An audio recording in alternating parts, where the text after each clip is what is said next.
a human being known as Catherine, I would like to extend my greatest apologies about obtaining your 11 buttermilk ranches. Yeah. Sometimes there are mishaps when you order delivery to outer space. The matter beamer... It's a lot of buttermilk, folks. I grabbed someone else's order, and here's the thing about this. It's a lot of buttermilk. Yeah, we didn't order this, but it exists. There is at least 11 buttermilks here. There's not enough food for the buttermilks, if I'm being honest, but that's just me personally. Yeah, no, she only ordered 6 tacos to go with the 11 buttermilk, so that's a two buttermilk per taco. She's attempting the Panamanian slop taco. Yeah, the slop taco, as it is referred to on occasion, is a less than clean endeavor, shall we say. Sandwich, April 18th, 1858. Is that hobo code? Hang on a second, 1858. There a sandwich in here? A flattened sandwich has been carefully concealed in the folder for that date. A pressed ham panini. You're not exactly sure where this meat came from, but if pressed, you'd say a pig. Alright. Hobo code is already paying dividends. Very well done. That's Hobo puzzle code solving.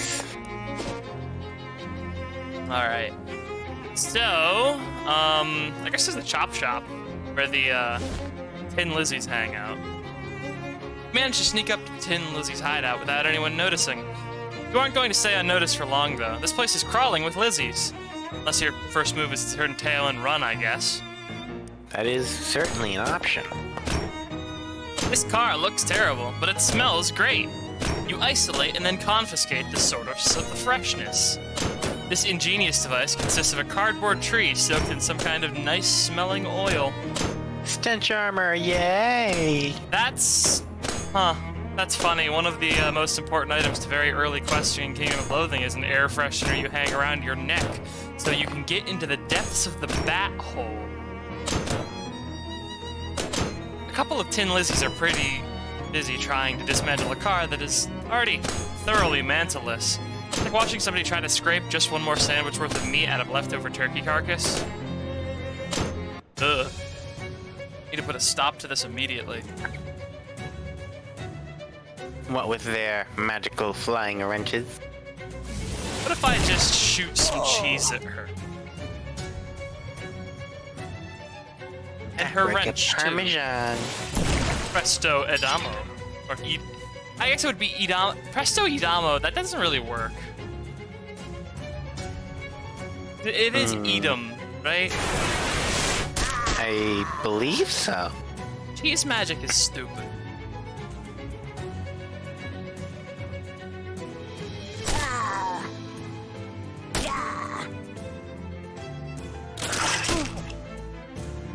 Greasy gun. Grease gun.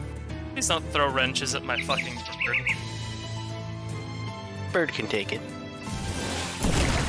Bird can take one of them. No, you only need to hit a bird with a wrench twice. Actually, speaking of, give me just a moment. What? There appears to be an Ibis-related incident, so I'll be right back. It'll only take like 2 or 3 minutes. Okay, take the cartoon wrench. Tin Lizzie's hands get really dirty, and the only thing that really works to clean them is gasoline. I love hand-washing gasoline. You really ought to put this car out of its misery. Maybe that's worse. Greasy gloves. The outside of these gloves are so greasy it prevents any more grease from reaching the inside. That's how oiled gloves work, yeah. It's just an old oil barrel. Since it's open, it's full of rainwater. Come on, fish. gasoline, huh? Why can I fish in here multiple times? Face grease. A 50-50 mix of engine oil and moisturizer, useful in both a skincare regimen and a two-stroke engine.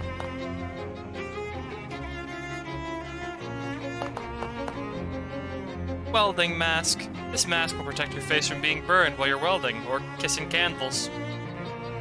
Alright, another hat. Excellent.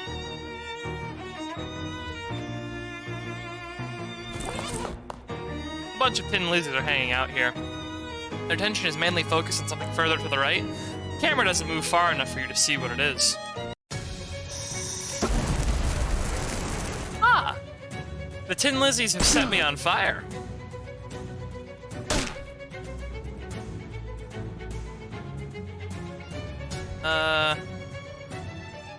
Yeah, I think I have to use the... Make myself not on fire. I don't think I can also get a heal out of that item usage. Yeah,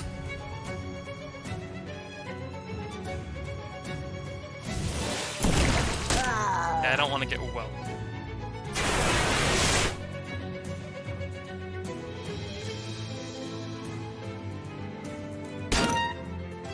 Oh, please don't hit Obi. That wasn't an invitation to hit me.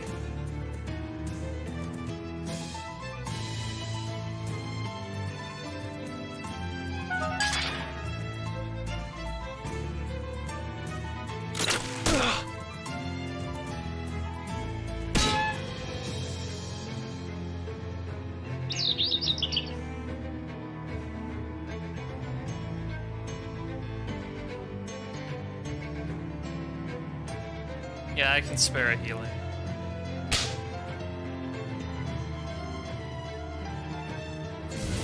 Okay, so, if at any point in the future you happen to see a small bird... Is the ibis back in containment? Yeah. How'd it- Sorta. What do you mean, sorta? So... Is there more than one? No, there's not more than one glossy ibis. Yeah? Yeah. But just, you know, if you see any small birds that may be shaped like a plover or something. I'll keep that in mind. Also, a pair of knee pads. They just made Oh, knee cars pads. taller. Working on them would cause a lot less wear and tear on the old knees. I can add sleaze armor to my pants if I want.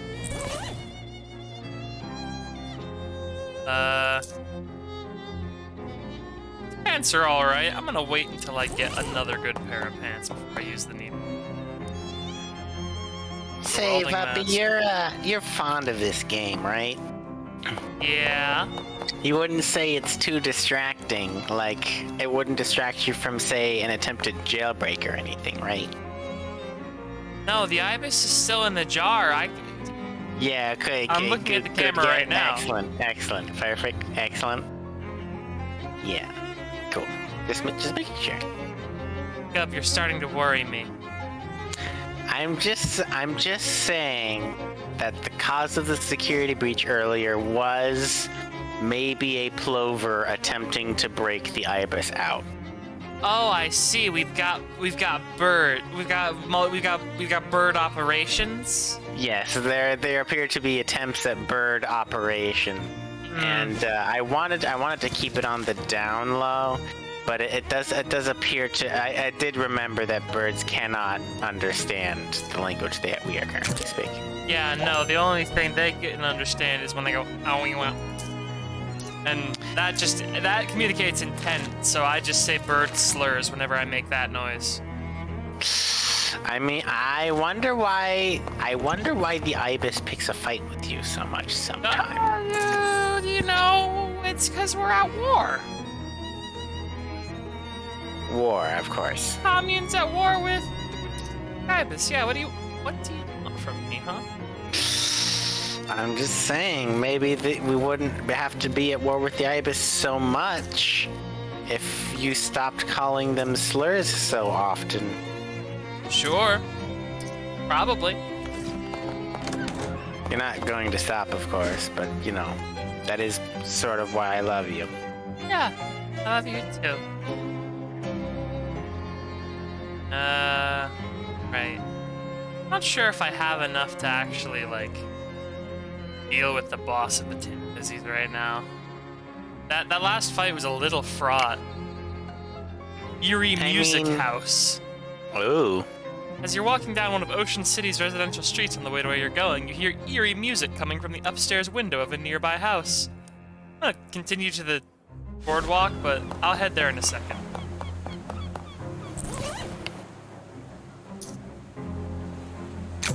Hello, my friend. You.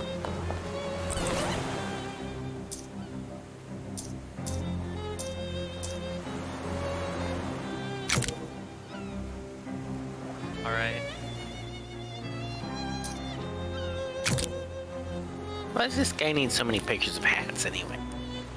That's a great question, honestly. Like, he's a hat photographer, but I don't know if you can get famous just photographing hats. He says supposedly I have a very good face for it,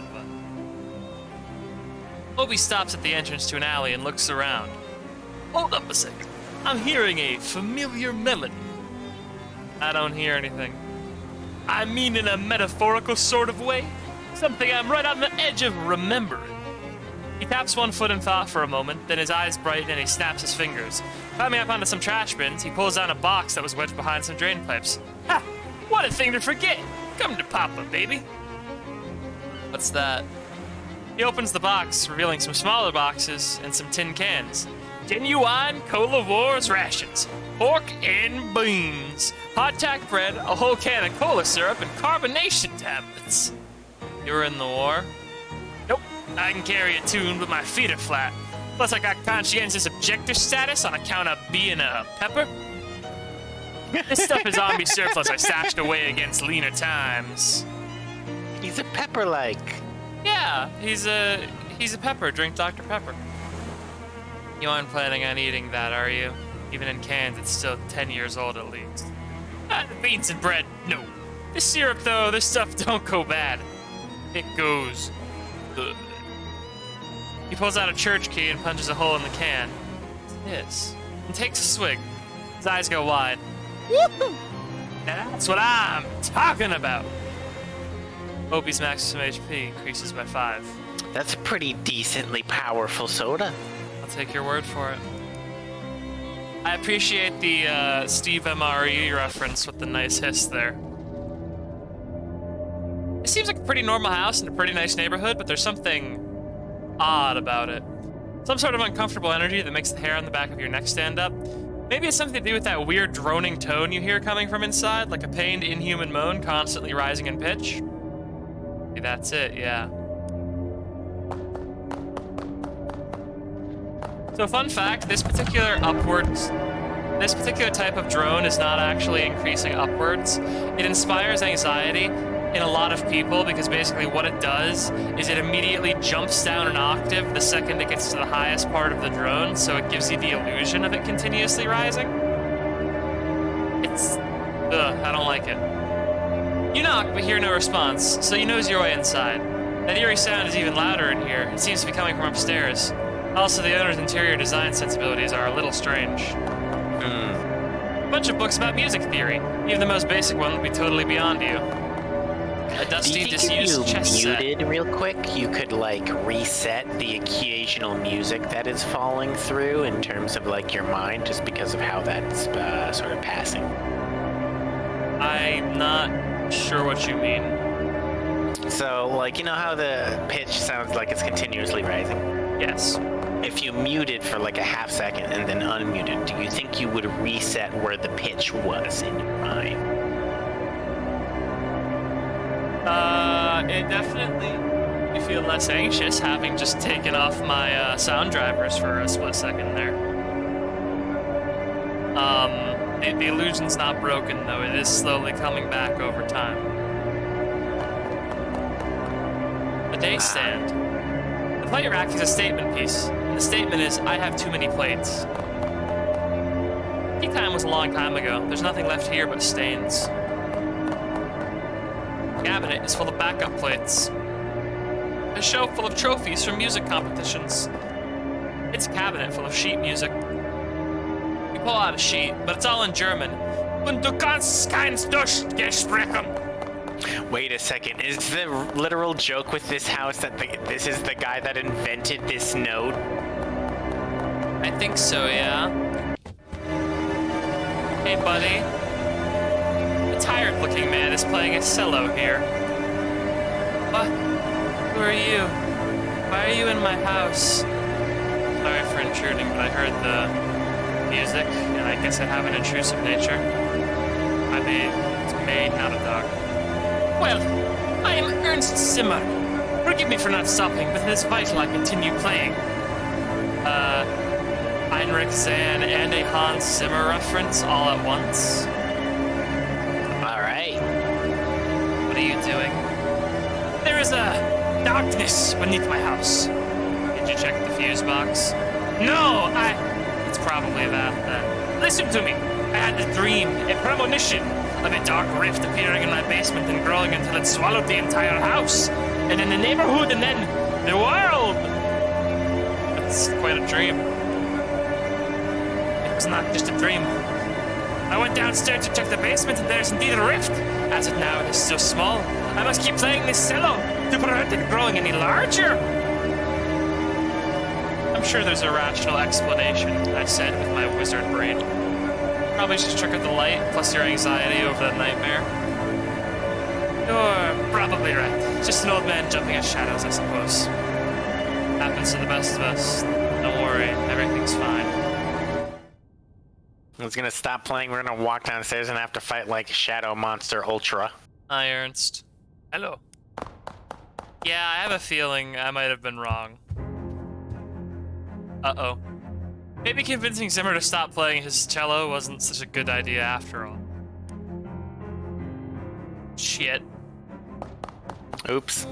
Every one of these moldering books is titled Blood. Oh. Oh no. It would appear that two ghosts are playing a very spirited, haha, game of chess. The day stand has become a night stand! Oh, fuck the plate collection! No! A viscous black sludge bubbles in the teapot. I'm going fishing.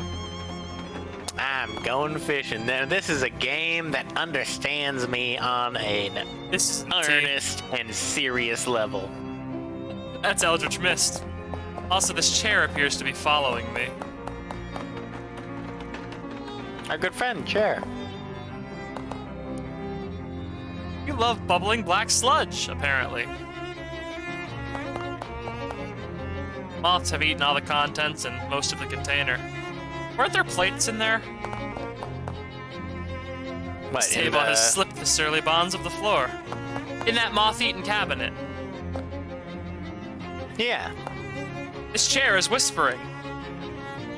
Sit in me. No. Please, May. Sit in me. Said no. Sit in me. No. Chair harumphs and goes silent. Chair isn't speaking to you ever again. Well, we've agreed not to sit in it, so... Yeah, I don't think that would have been a good idea. Maybe it would have been, but who knows. You pull out a sheet. It's the piece entitled All Arbeit and No Spiel Makes Ernst a Dull Boy. Oh, Hey. jeez. That sure is a dark rift in space over there, just like Zimmer was afraid of. Well, nuts. Well, nuts. Gonna have to close this down somehow. Everything on this shelf has either evaporated or expired. Boxes of moldy sheet music. It's a big hole in, well, in here. Really? Yeah, get in the hole. You find yourself in an infinite Get in black the hole. void. Or, well, it looks like an infinite black void, but you have the uneasy feeling that your brain is only showing you an infinite black void Because it doesn't want to try and process what this place actually looks like. It's a weird feeling.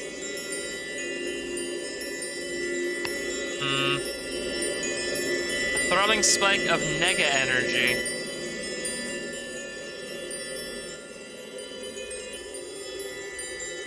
Oh, that audio effect is really weird. I don't know if it's coming through on the stream because of how I'm streaming, but Let's see.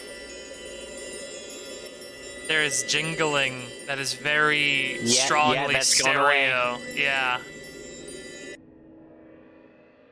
Bud?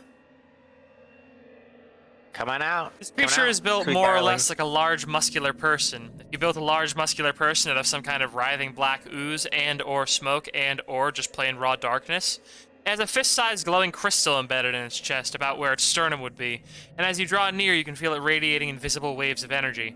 Kind of like heat coming off a radiator, except also the opposite of that, and also not at all related to that. Look, incomprehensible forces are tricky to describe, okay?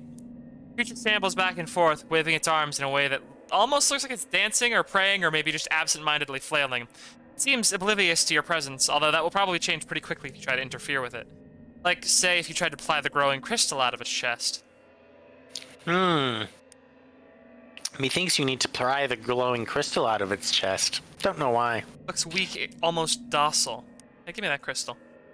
Make a quick grab for the crystal, but it's firmly lodged in the creature's chest. The creature howls, and its long, spindly arms flail ineffectually as you, barely cognizant of your actions, plunge your hands into murky flesh, fingers questing through warm tar until they find ribs, gritting your teeth, forcing open, creaking, cracking, snapping like dry branch. You grab your prize and tear it free of the muck. The creature evaporates in a sigh of smoke. The crystal is both warm and cold in your hand and has a slight buzzing vibration with it. Take this with me. Yes, something tells you that this crystal is very important, as well as being really shiny and pretty. That swell crystal you found inside a rift in Ernst Zimmer's basement. Methinks you need to, uncurse this thing. An inert spike of nega energy. Pluck it. Huh. Mm. It occurs to you that taking that weird crystal out of here might be a bad idea. On the other hand, it's yours now, and you'd prefer to keep it. I want to see what happens if I leave with it. This might be antimatter, so let's see what happens. Let's do it. Let's unmake the world. Wait a second. Yeah, we might be risking unmaking the world right now. I'm gonna go back in there. I'm gonna smash it. Something tells me I should. No. We've already left the... I don't think we should take it out, though. Go to the decursor. Okay. I'll go show it to Ernst also, just in case. I think that would be very funny if we showed it to Ernst. Hey buddy, that thing you were worried about? We found it. Hi Ernst. Check out this neat crystal I found. What is that? Where did you get it? It was inside the rift. It makes me uncomfortable to look at. Can I have it? No, it's mine. You found it inside my house! It's in another dimension. Another dimension inside my house! Okay, I'm gonna take this to the pawn shop and hope that doesn't have incredible consequences. As you start to leave the house, something tells you that it would be bad to take the weird crystal out of here. That something is definitely not the crystal, because it's a really great crystal and you're deriving great satisfaction from owning it. Alright, leave the house. As the door shuts behind you, you hear a sudden grinding, cracking noise and turn to see the entire house implode into splinters and get sucked into a whirling black vortex. Can't say I didn't warn you. Oh well. Whoops. Oh well. Sorry, Zimmer.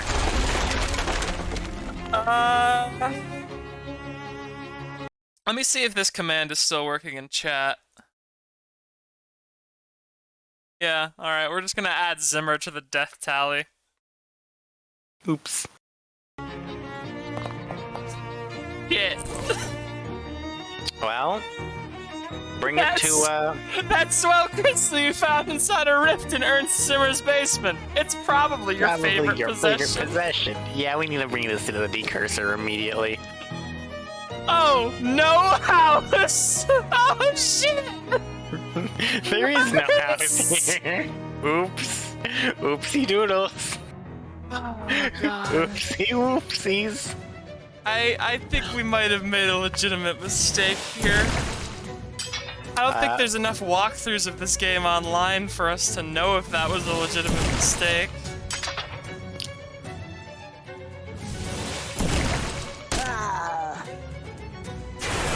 Also, my combat ability has gone up quite a lot since getting that 3rd AP point, I must say.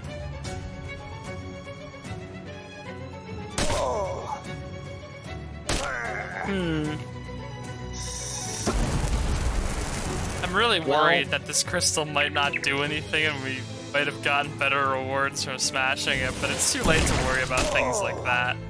Well, here's the thing that I'm thinking. If that is so, then this is definitely a game that is made to be replayed, considering it has a choice of 3 classes. Here's the motto of Kingdom of Loathing: an adventurer is you, so I'm not worried about making bad decisions. What you were saying? I was saying we should take this to the decursor machine. Yeah, it doesn't do anything. Ah, fuck. Yeah, no, I just have the crystal now, I guess.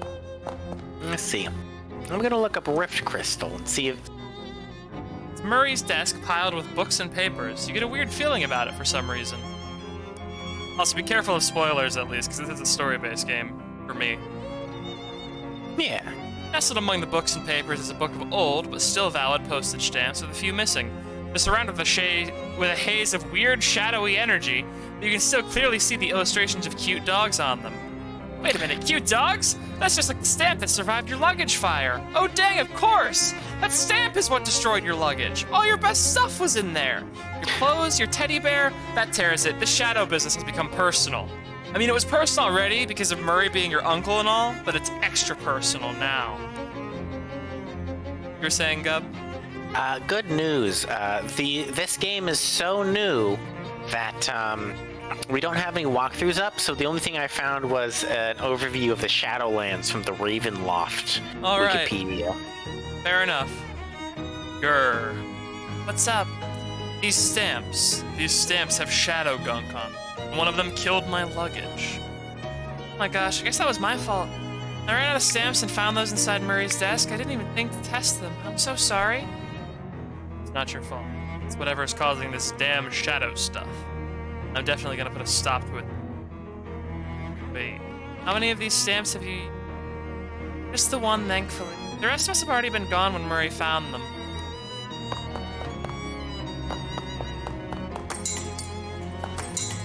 Can't uncurse the stamp, can I? Well, I guess this crystal is just my favorite possession now, and I'm not gonna think too hard about it. I think I might be able to take on the chop shop with my 3 AP. No, this isn't my car. I too would love a crystal if it unmade a house behind me, but spared my life. I've already done this dialogue, so I'm just gonna bewitch them again and take their use gun. Thank you. Alright. Are you Tin Lizzie? A muscular woman with flaming red hair is sitting in a throne made of welded together wrenches and glaring at you. The woman gives you a traditional slow, sarcastic clap as you step forward. Nice entrance. Thanks. Nice chair. Thanks. Now who the hell are you? I'm May, not a dog. Nice to meet you. And you are? Well, ain't you sweet? I'm Big Liz. Big Liz Studebaker. I'm the boss of this gang. That makes sense. She's the boss of that gang. Now, considering that you just busted into my scrapyard and beat up 5 of my girls, plus however many on the way here, I figured you got something on your mind. So, what is it you want, exactly? Oh, we could just ask her to have her gang stop attacking in the street. We could join her gang. She does have cool fire magic. You do? She does have cool I fire want to learn magic. welder magic. I want to join your gang. Sorry, kiddo. This ain't a gang, it's a business. I can tell just by looking at you that you don't know a crankcase from a manifold. Crankcase is the one with cranks in it? Tell you what, you got this far and my girls ain't no slouches. That's worth some respect. So I'll grant you a boon. A boon? A favor? Yeah, within reason. How do I know this isn't some kind of trick? It's no trick. You can trust me because I'm sitting on the Crescent Throne. That means everything I say is automatically true. Wow, like the Pope? Kinda, yeah. We're real into hierarchy and chain of command around here. Neat. Neat. Anyway, what if you say you have a million meat? What? What if you say black is white? It isn't magic, it just... Look, part of being a good leader is not trying to use your powers in stupid ways. Oh. Anyway, you get one wish. What'll it be? More... You cannot wish for more wishes. Nuts. Nuts. A wish.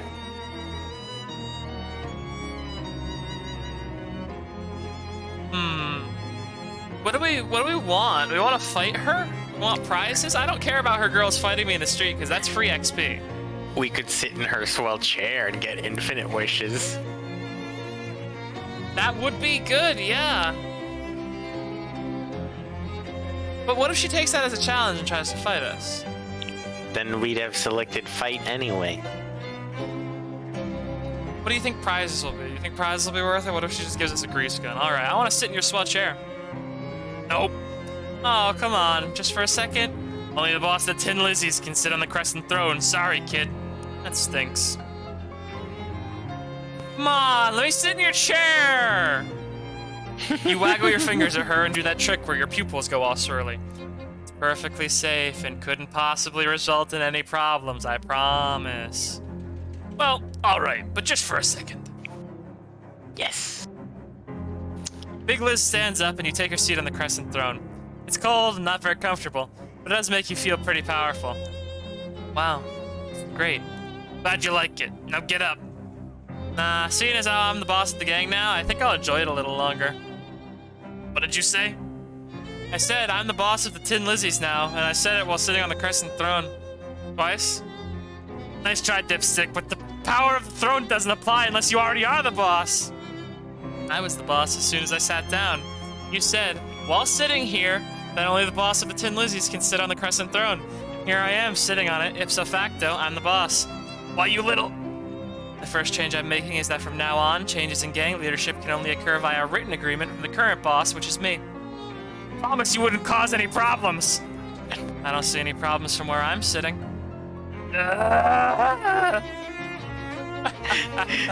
Take it easy, Big Liz. I'm just messing with you. I don't have time to run a gang. I'm busy. But I'm busy with something kind of weird, and I think I might need your resources, so you can run the gang same as always. All I need is for your gals to help me out if I need backup. I swear on the Crescent Throne that as soon as I'm done with this whole crazy mess I've fallen into, I'll make you full official boss of the Tin Lizzies again. Alright, I guess I deserve it for falling for that trick. You win, boss. Great. Here, you can sit back down if you want. This thing is uncomfortable. I'll stand, thanks. What do you need from me? Well, I could use some supplies. Supply shed's over there. Here's the key.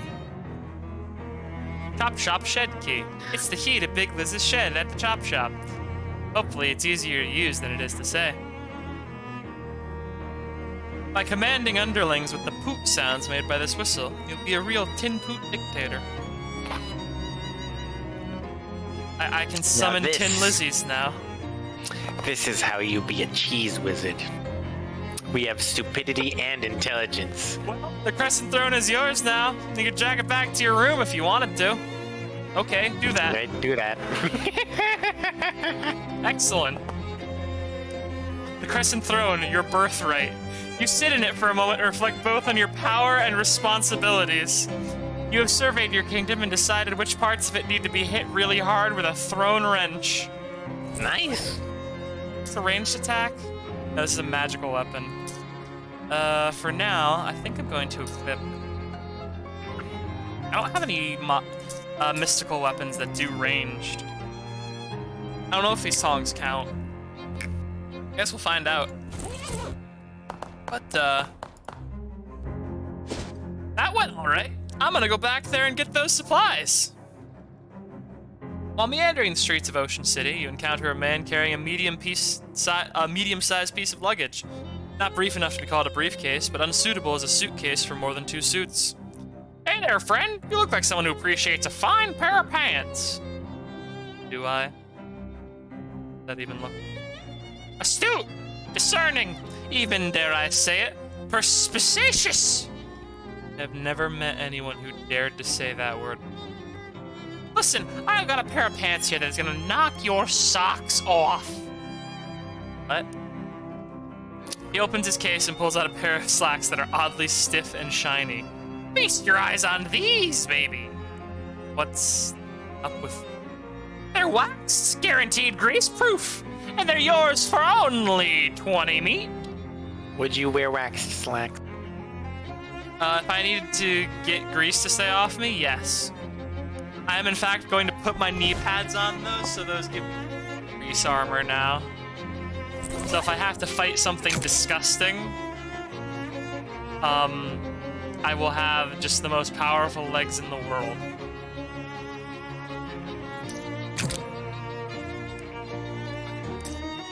Hell yeah, 3 sleeves armor, baby. That said, I am immediately going to put back on Shibata's pants because physicality. I love main stat. Main stat get bigger. That how be good at game. Hello, Big Liz. Sorry I tricked you out of your gang. It was a dirty trick, but it was by the book. I should have been more careful, that's all. I like how respectable these villains are. They're like... I mean, they said like they respect Kingpin. hierarchy. Yeah, no, like Kingpin from Spider-Man. Spider-Man. Shelf covered with various greasy metal objects. Oh boy, bomb-making equipment. Hey, a crowbar!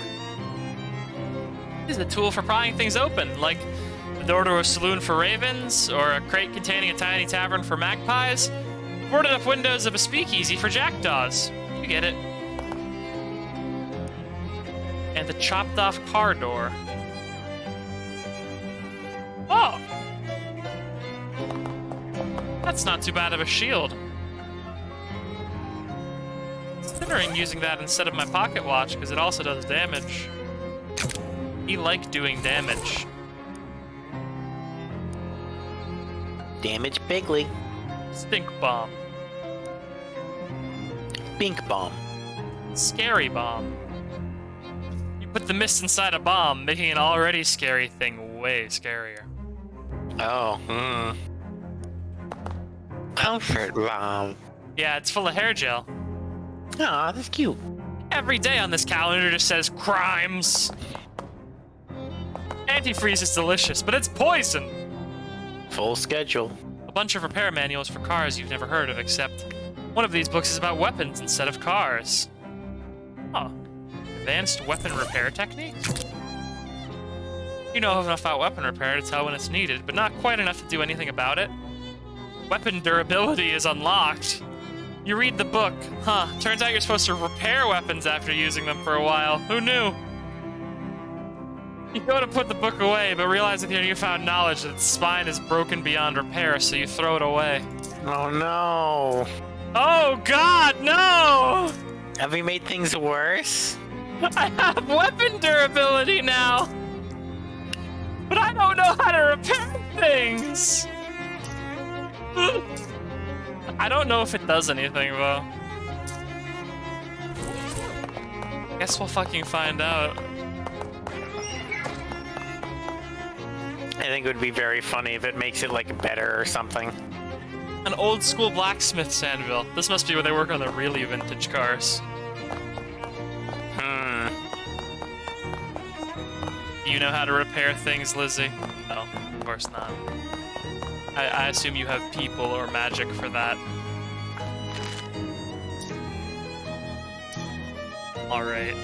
What's my EXP at? 41. Okay. What else is there to do? What's on our to-do list? Go to sleep and talk to Fancy Dan about the speakeasy. Right, I forgot that we did the Pocket Watch stream last night. So, back to Plunkett Street to talk to Fancy Dan, the bartending man. Long before you actually turn the corner, you hear two Glocklins playing their high-pitched plinkety glockenspiels extremely loudly. By the time you actually get up to them, well, you're not totally deaf, but you wish you were. Jeez, you two, can you tone it down a bit? Ha! Tone it down, say you? What if we up-tone? They start playing even louder. It's like someone loaded a Tommy gun with pixie dust and shot you through the ears. Ah, so you gotta teach them how to play music. Nah, boys. You're jamming it all wrong. You gotta do it like this. What's important is the notes that you don't play. What? What mean you, the notes we play not? I can see you have a lot to learn. Better start by practicing not playing any notes at all. Then once you get good at that, you can focus on learning which specific notes not to play. I see that this modern music a tricky business is. The goblins stare at their glockenspiels, carefully not playing them. As you leave, you hear one accidental plink, followed by urgent shushing and apologies. You know, that's jazz for you. Well, that is jazz for you. You like jazz? It's all about the oboes you don't swallow. Hey, it's you again! You find Oliver? Sort of. I don't like the sound of that. Oliver is gone. Handoff went extremely bad. Badly? Yeah, that too.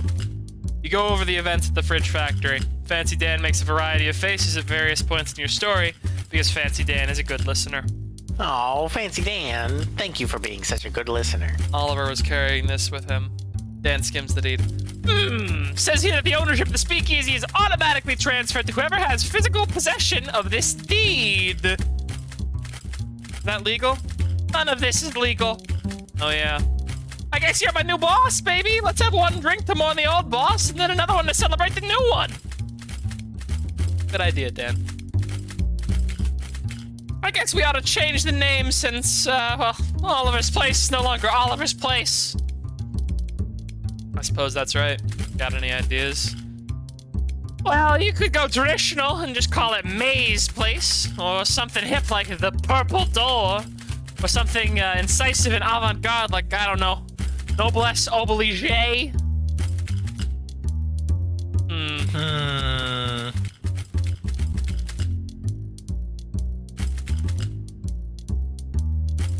I've got an idea for a hip name. Welcome. Yeah? Welcome back to the stream, everyone. Get it? Get it? Oh, I don't like that. You don't? I mean, I do, but I don't, you know? Yeah, of course. The business! We make the beer in-house, so that's safe, but we're out of everything else, and based on your story, I'd say the stuff at the factory isn't safe to use. Yeah. You can run booze and mixers and garnishes, bring it back here. Any idea where to get started with that? No, but you might check with Barnaby. Barnaby. Dan points to the milk-eyed sot at the table by the wall. He doesn't see very well, but he's got a nose for news and a sixth sense for booze. He might know where you can find what you're looking for. Thanks. Wonder if giving him money actually helped. Soldiers have since like his rally abandoned. The lake is deep enough to drown dreams, but not the sins of the grandfather. I look at the bottom of the lake for some cocktails. I don't fucking know.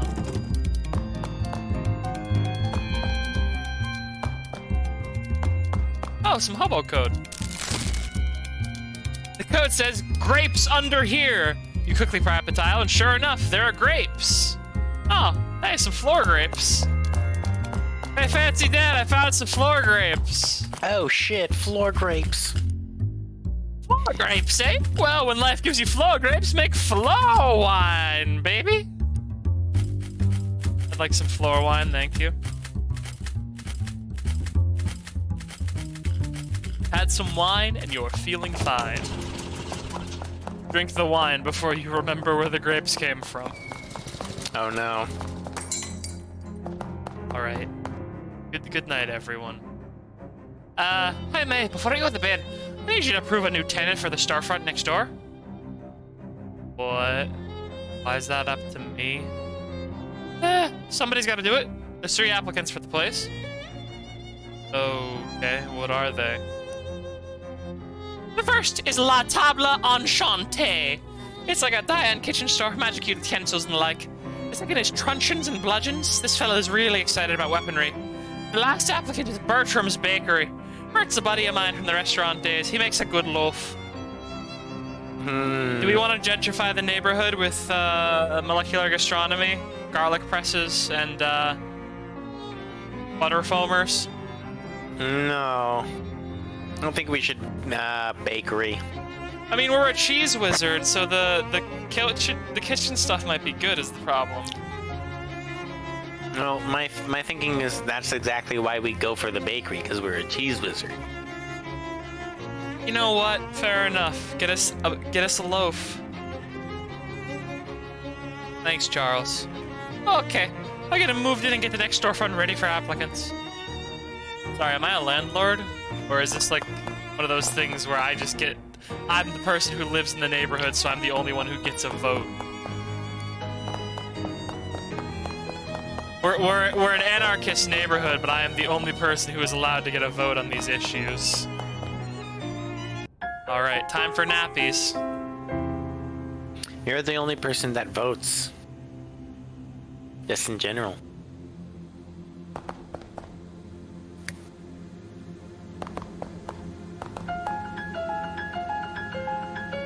All your favorite pants gone. Hey Jeff, listen, no hard feelings, okay? I understand in retrospect that you must have had some problems at home, and I just want you to know that everything is okay now. Jeff swats the overdue library book out of your hands. Ah, I see. Since this is just a dream version of you, you're still as much of a jerk as you were in 3rd grade. Jeff suddenly punches you, knocking out all of your teeth. Hey, if this was actually happening, I'd be really mad. Pick up your teeth and walk away. These are unmistakably your teeth. Tell by the scar on the upper left second bicuspid. Your teeth are also still definitely in your gums where they belong. Oh, Jerk. Oh, it's that creepy Crimbo lady from the refrigerator factory, now in literal nightmare form. Excuse me, I need to get past you. Why? Are you in a hurry to wake up? Darling, it's Crimbo! You should be making merry! Crimbo is still months away. Oh, but it's always Crimbo in dreams, dear. Merry Crimbo, then. Merry Crimbo, dearie! I didn't have time to properly introduce myself before. I'm Dark Noel. In an affectation as goofy as her name, she curtsies. Dark Noel, eh? Really taking this motif seriously? Right down to your weird, evil-looking Crimbo hat? Her smile falters a little. Evil-looking? I told you at the refrigerator factory, it's just a... Wait. She points to the weird device she's holding at her hat. It starts beeping in a fast, irregular pattern. You're telling me that you can see the... special Crimbo magic with your eyes? Yeah, if that's what it is. I have a feeling this isn't special Crimbo magic. Yeah, strangely enough, you know? That is decidedly unfestive news. I better talk to the president. You want to talk to Calvin Coolidge about Crimbo hat? I want to talk to the real president about you. I see. Yes, that's the problem, dear, and I'll see you soon with the solution. She scowls and jumps off the edge of whatever this is you're standing on. Well, You're gonna... I mean, you thought the solution was, that you were gonna have that person kill us, and that didn't work because we just beat the shit out of them. Yeah, so I have but a she feeling that might- we're just gonna. What if she attacks my brain with lasers while I'm sleeping?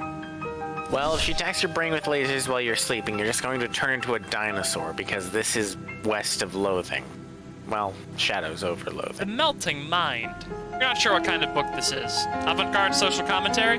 Psychedelic research journal? Total nonsense created by the random nighttime firings of your own neurons? Deal an opponent's mysticality to itself in hot damage. Oh. Okay. Just give me that in real life. Do I have my teeth in real life? Who are you? Why are you in my room? Jesus, man. How did my teeth get here? Do I You have know. that overdue library book? Oh, it's Probably. gone now. Hmm.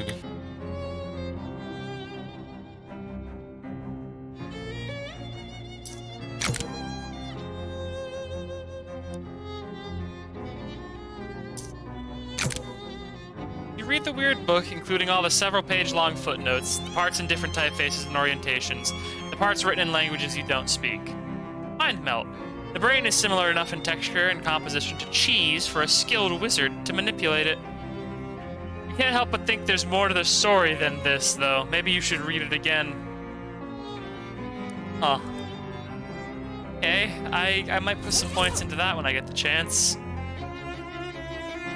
Alarmingly, a man in an expensive suit is standing at the foot of your bed. What the heck? Who are you? You may call me Don Toblerone. I represent a certain organization of, shall we say, like-minded criminals. Organized criminals? Like the mob? Wait, you're the Don of the local mob? The mob boss in my room personally? No, I am not the Don. That is merely my nomenclature. It's an abbreviation for Donald. Oh. Well, that's confusing. It has been a matter of some confiscation, yes. I do have a sobriquet, but I don't care for it very much. What is it? Donny Thesaurus. And I hazard a guess they call you that because you like long words. That is very astute of you. Of course, the last tuition comes as no surprise to me. My associators tell me you handled yourself well during the conflagration at the refrigerator manufactorium. I don't like this guy. Oh my god, I don't like this guy. He deserves that nickname, and he deserves a noogie. You actually own a thesaurus? I am here to propound for your considerationing a certain proposition. Come again? I'm here to make you an offer. Oh, can I refuse it? Certainly, though your refusation would be, shall we say, unadvisatory. Okay, what's the offer, buddy? From time to time, my collegiates and I have certain requirements, but lack the necessary manpower to achieve them. At such junctures, we make lucrativial agreements with certain capable individuals. We find ourselves at this moment at a juncture such as the junctures I have thus described. So you want me to do contract work for the mob? Exactingly. Do we want to do contract work for the mob? That's a great question. I'm gonna think about that while I take a sip of my drink. We already own a speakeasy, so fucking with the mob is probably not a great idea. They're probably gonna be the only way that we're gonna get liquor run out of Pennsylvania to, like, actually fill up the supply cabinets, and I guess we just live in Ocean City now, so we might as well. Plus, considering our checkered past of having shot a parking booth, definitely getting some mob protection. Yeah, A parking booth gets the federales sent after you. You go away for a parking booth. Still. Okay, sure, why not? An excellent decision, if I may articulate such. So what happens now? Just sit tight, as they say. We will call upon you telephonically. He gives you a curt nod and then leaves the room through the window. Takes him 3 or 4 times to work the latch. Well.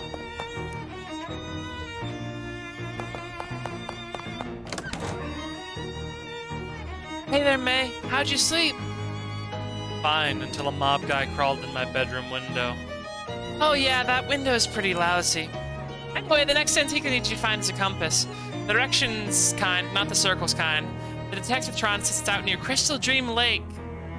I don't know where that is, but I bet it's too far to walk. You have a car I can borrow? No, but I have something even better than that. 2 cars. A bus pass. The stop out front is your gateway to a whole wide world of adventure. An unlimited bus pass, good for an entire year. It's truly a ticket to a world of moderate convenience and comfort. So we can go back and beat up that dust devil now, I think. I hope so. Swell, thanks. Where do I go when I get there? Unfortunately, I couldn't get a more specific reading than near the lake. Something about the place is making the instruments go all screwy. Here, take this map. This picture postcard of Crystal Dream Lake is detailed enough to serve as an estate map. Or Ursat's map, sorry. It's late. The postcard. It has a map of the lake on it. It has a picture of the lake on it. Yeah, that's what a map is, a picture of a place. I guess I can't argue with that logic. You can, though. You very much can. Maps usually have a compass on them something, to Chuck? indicate direction. Yeah, I seem to have misplaced the chuck key to my drill. What's a chuck key, Chucky? Charles raises an eyebrow. It's a little twisty thing for tightening the chuck on a drill. Any idea where you could have lost it? Can't have gotten far. The cord in this thing got stuck in the outlet, and it's not long enough for me to drill anything that isn't in the neighborhood. Ugh, I don't know what my mouth did there. I could help you look for it. Oh yeah, that's great. Like I said, it's gotta be nearby. Just wander around, I'm sure it'll turn up. I think your mouth turned into a drill there for a second. Hair gel wasps.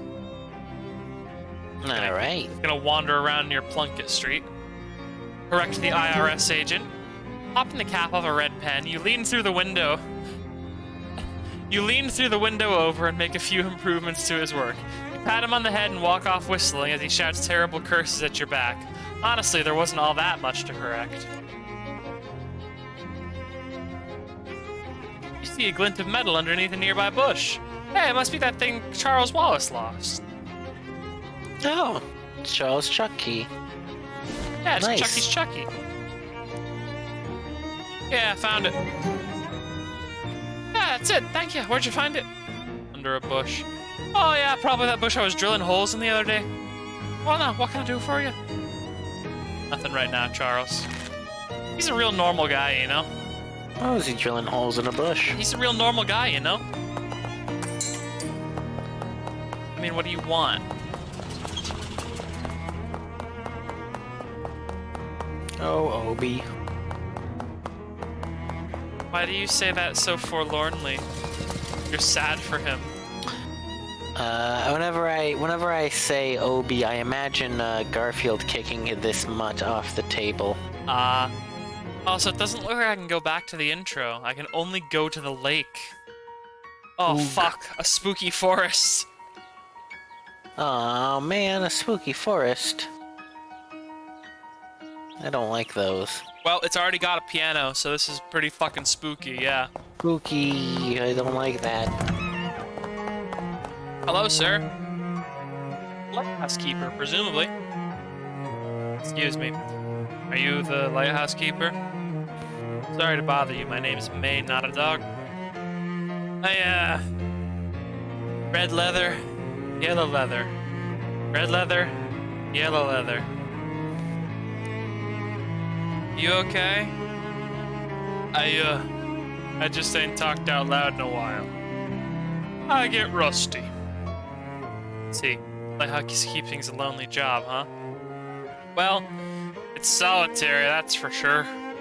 I ain't mind it, though. Ain't exactly a people person. What can I do for you? What does a lighthouse keeper actually do? Well, it used to be I had to light the lamp every sundown and then douse it again at sunrise to save on fuel. Used to be. When it was an oil lamp. We got to hook up to the electric grid a couple years ago. Though, so now I just leave it on all the time. About all I have to do now is change the bulb once in a while. Sounds very peaceful. Yeah. It is. Nice and quiet and plenty of time on my hands. Must have a bunch of hobbies. Yeah. Got a book and a whittling knife and plenty of middle distance to stare into. I always wanted to be a lighthouse keeper, but apparently they actually have very strict rules about who can and cannot be a lighthouse keeper these days because it's mostly computerized, and the roles where it isn't computerized, you're isolated for so long that they like basically want you to be out there with a partner because there's no anything, like not even Wi-Fi, and you just go slowly insane if you don't have like a close loved one to spend your time with, basically. You know, I've always wanted to be a lighthouse keeper as well, but I always figured that you need like 7 or 8 people, and also that all those jobs were taken because, you know, already all the ports are done. Yeah. Oh, my family's always been lighthouse keepers. On both sides, Ma and Pa kept lighthouses within sight of each other. Used to wink the lights back and forth once in a while. It's kinda romantic. You know, I never did find out how I was actually born. But anyway, was there something you needed?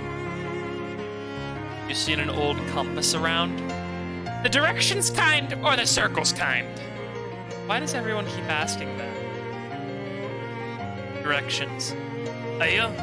Got an old one I picked up at an estate sale about 20 odd years ago, I reckon. I'd show it to you, but it's upstairs and the lighthouse is flooded.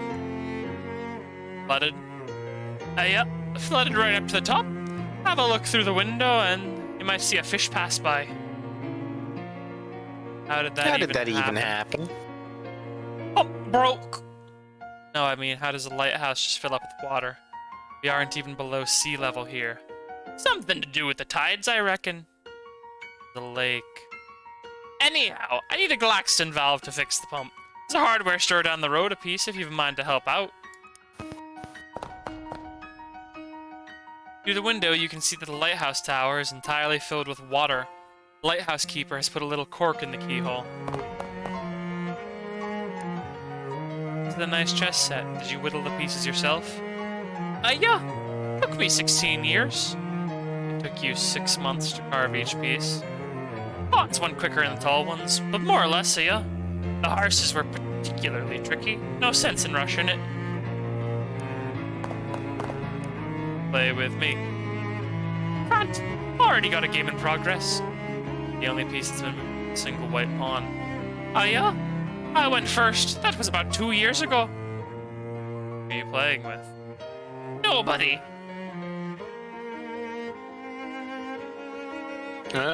Play me. Play me. You push one of the black pawns forward. Interesting. It's your turn. Don't rush me. I want to consider all the possibilities. Come back in 3 or 4 months. Okay. Well, he didn't say he was a people person. War and Peace, huh? That's a hefty one. Find the bookmark now. Of course. No, it just started. Been reading it about 5.5 years. Your bookmark is still in chapter 1.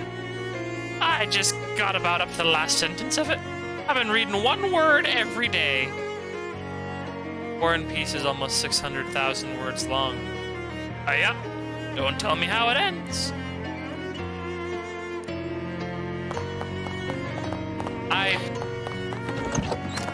I'm gonna look up the last sentence of the book War and Peace. I think they keep him in the lighthouse to keep us safe.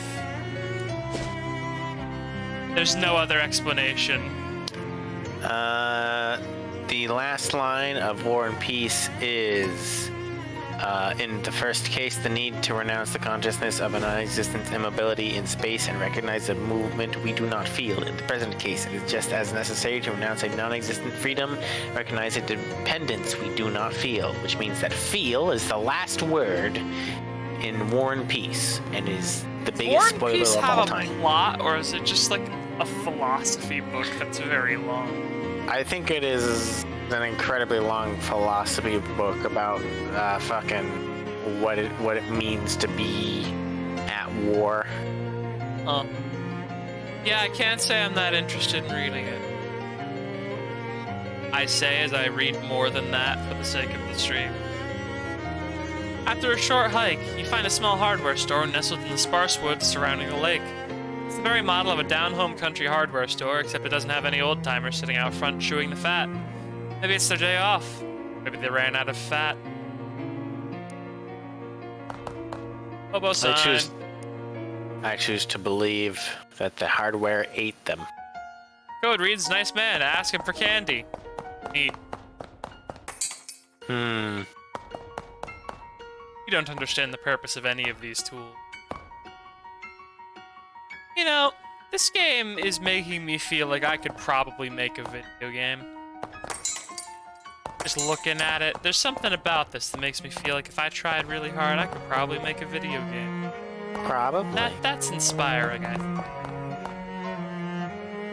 Paints in all of this season's trendiest patented colors, such as super pink and durian mauve and beet red. This shelf is labeled ineffective pesticides. Oh, okay. Oh. You're the proprietor, I assume. Oh yeah, welcome to Valley Hardware, the best hardware store in Crystal Dream Valley. Because of the selection or the prices? Because it's the only hardware store in Crystal Dream Valley. Haha. Haha. Been a long time since I got to use that joke. Don't get many new customers or new jokes. What can I do for you? Well, I'm not gonna ask about candy immediately. Can I have a valve, please? Valve.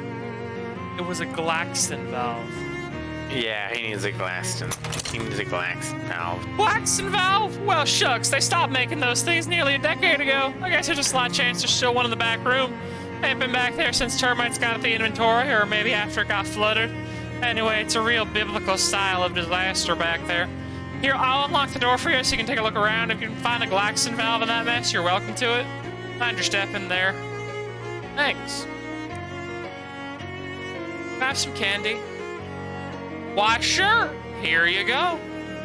He pulls out a piece of hard candy out of a jar under the counter and hands it to you. A little piece of candy given to you by a friendly hardware man. Oh, thanks. That's 3 armor. What do you have for sale, hardware man? Comfortable hat lining. Oh? I want to buy that real quick. Cooking with power tools. This book's thesis is that there really isn't much of a difference between a kitchen mixer and an electric drill. I want to buy these fuses because they look like consumable puzzle objects. I don't remember what I needed a match for earlier, but there was something I could light earlier that I did not have a match for, so I'm going to buy those too. Armor my pants.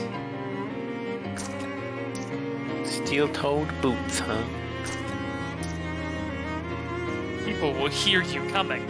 For people who value their toes a lot more than they value the rest of their feet. Used plunger.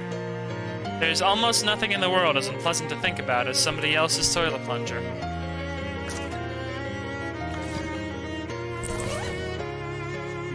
These are gonna be loud, aren't they? Oh! They just make a funny metal noise. I'll wear those for now.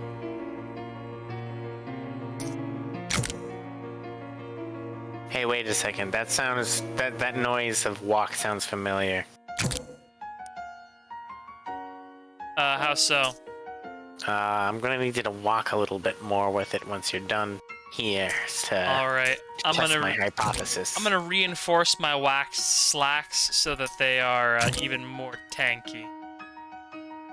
I now have physical armor and stench armor with black slacks. Delicious. Powerful slacks.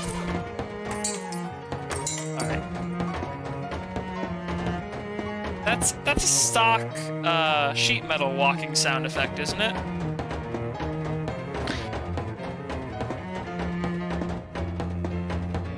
That's the walk noise that Metal Gear Solid Snake makes in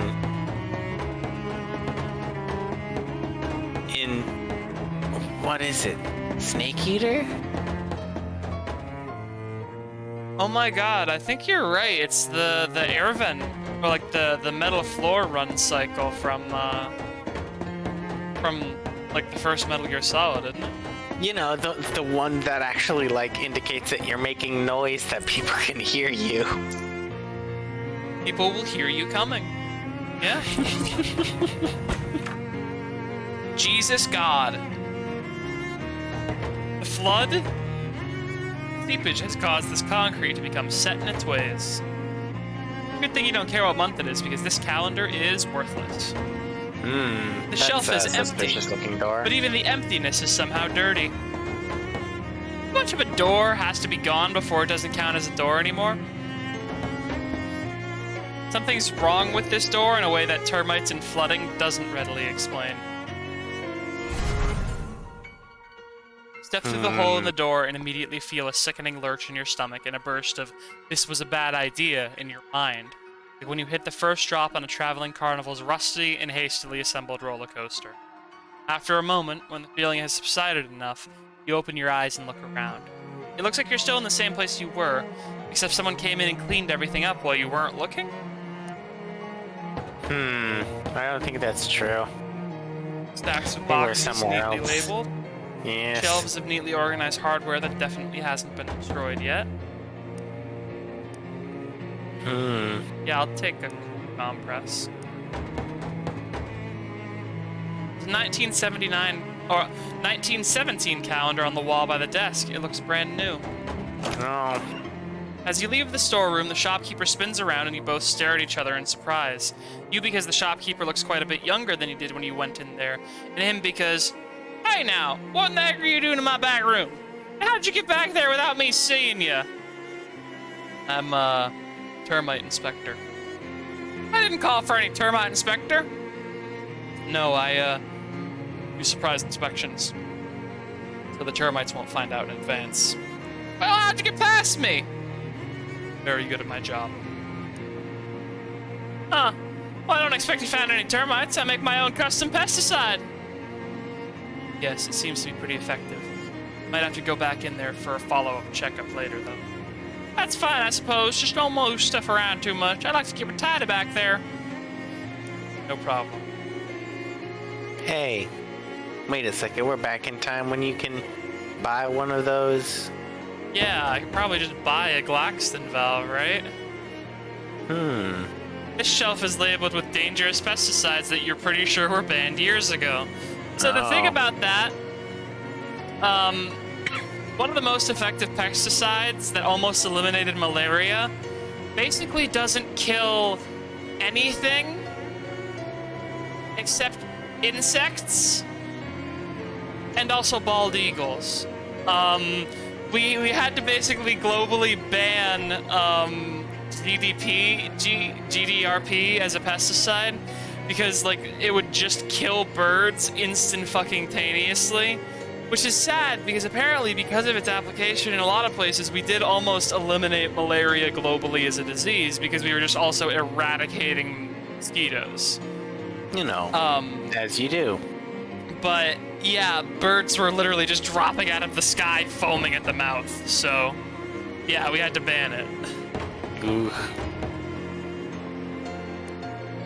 Welcome to Valley Hardware, best hardware store in Crystal Dream Valley. Because it's the only hardware store in the valley. Ah, that's a good one. I'll have to remember that.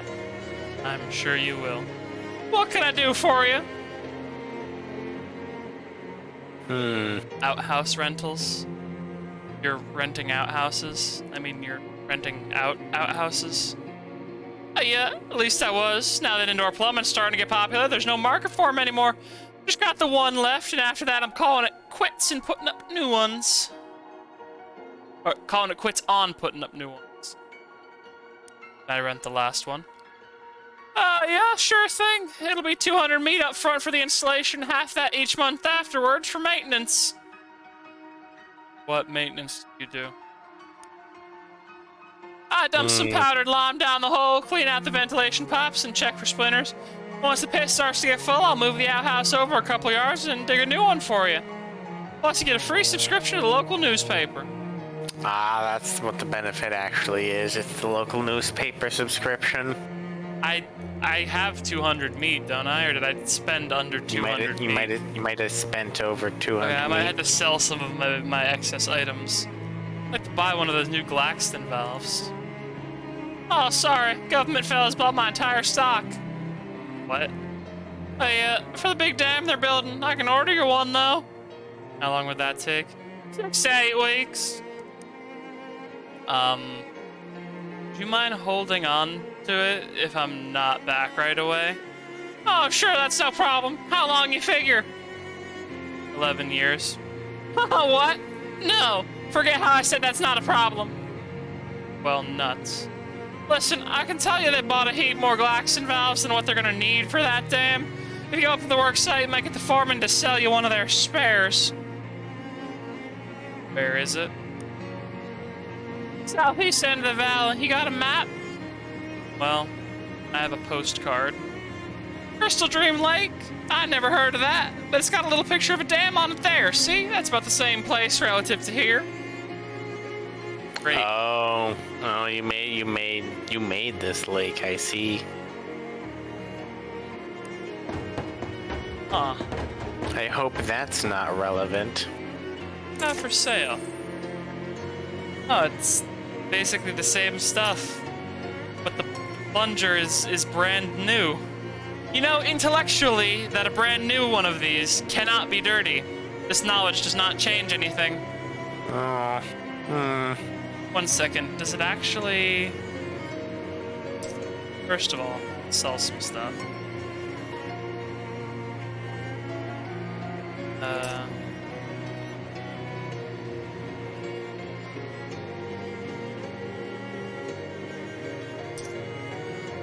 Comfort bomb, compress.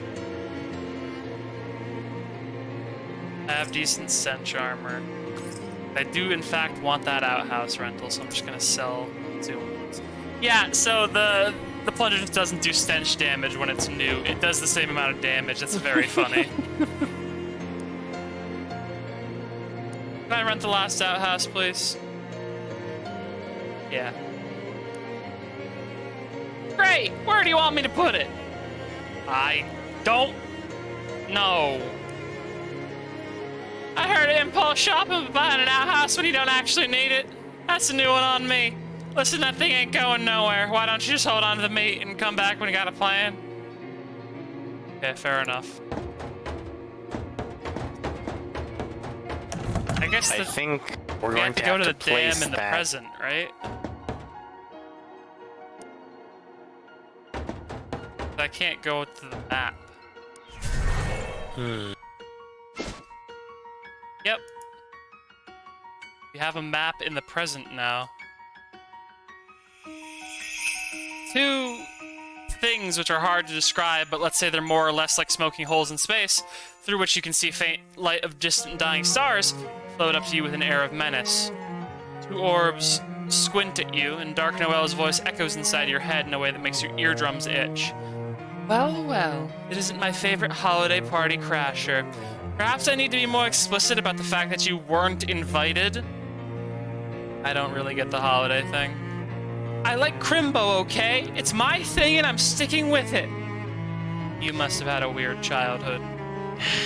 Wow, we are not tolerating poor Dark Noel's evil backstory. I mean, her evil backstory is very silly. I don't know what it is, but she's wearing a Christmas hat. That's none of your business. And neither is the rest of this investigation or whatever you think you're doing. You need to learn to keep your nose out of other people's affairs. I'm just trying to find my uncle. How about you keep your nose out of my affairs? What a disagreeable little urchin you are. Do you know what naughty children find in their crimbo stockings? Buckle sandwich. Dark Noel's left eye. Ugh. Ooh. Well, let me mind melt you.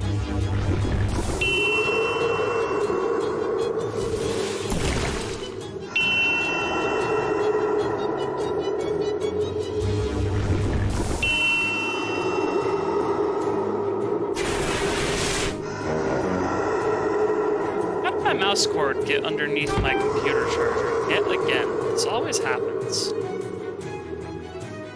Shadow bonk.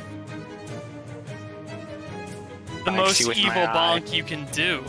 Oh god, she got eye gunk all over me.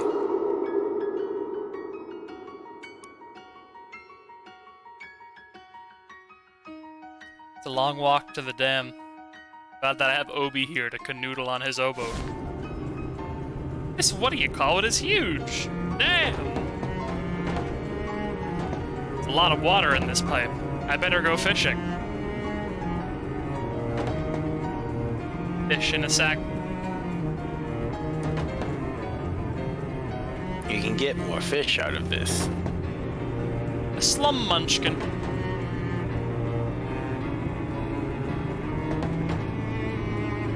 Just for the halibut. Everything in there. This is a bag of all the terrible fish you've caught. It's pungent. Hey, Glaxton valve. This valve is held in place by decades of corrosion. Even if you could detach it, it'd get wrecked in the process. Another Glaxton valve.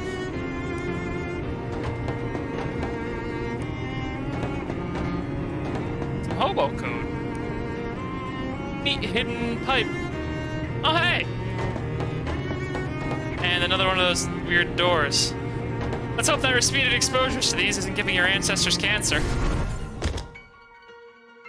You know, normal. Oh, hey, the door. Yeah, it's being delivered. Pipe shoes. These don't make any sense, but you're just going to have to roll with it. Helps you get around. Yeah. Yeah, I guess I'm getting around, huh? Spray on asbestos. Safe and effective prior proofing in a convenient aerosol can. Foot gloves. Or maybe they're hand shoes? Will make you walk on your hands. I'm gonna really quickly spray on the asbestos to these slacks.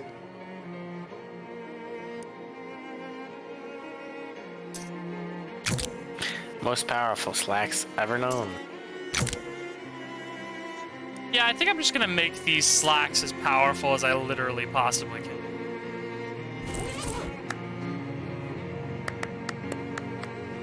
This truck is even heavier than a regular truck. Aw. Can't fish in the cement truck. I need a more powerful fishing rod. Need a more powerful fishing rod. Noel says nobody who ain't on the crew is allowed on site. Noel? Yeah, Noel, the foreman. Noel White? Oh, jeez. Dan clutches his stomach. You alright? Just starving is all. The rest of the crew went to lunch, but somebody had to stay here, give all the rubberneckers and looky-loos off the site. I drew the short pants. Short pants? You mean straw? Ah, we got these 6 little pairs of pants we found when we cleared out a nest of fairies. I see. You just stole them? You stole their pants, huh?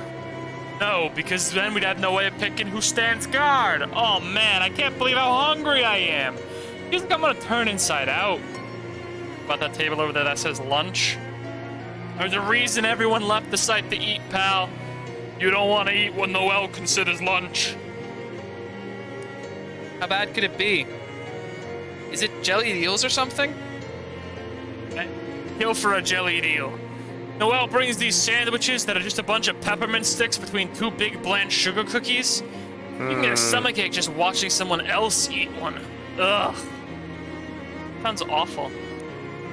That's because it is awful.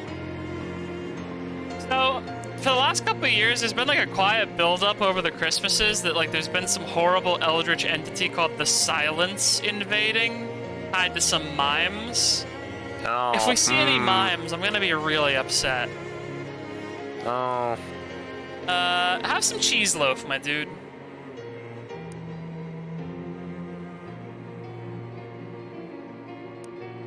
More? What's wrong with more? Toast with gel. The incredibly flat sandwich I found. It's delicious oyster that I got from the ocean. It's cookie. Thank God, because I'm not giving you the fucking sardines. Those are for any cats that I find. He's asleep. Aw. I am an ally of the working class. Waxman shoot. screw. This brick outhouse is conspicuously well constructed. Fish. And full of clean water. Surprise! It's full of water. You should leave the rest for people who need to use this room for its intended purpose. Hooray! If you say so. Always flush the toilets in these games. It gives you experience. This game is part of the reason why I always flush toilets in immersive sims when I see them.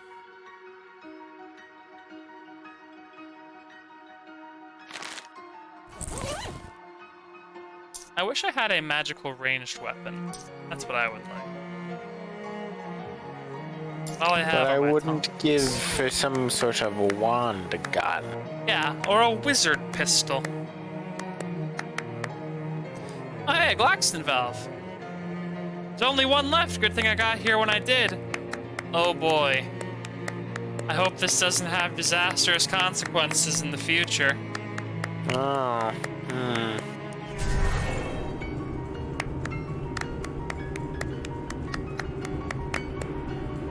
Well, there's no Glaxton valve here.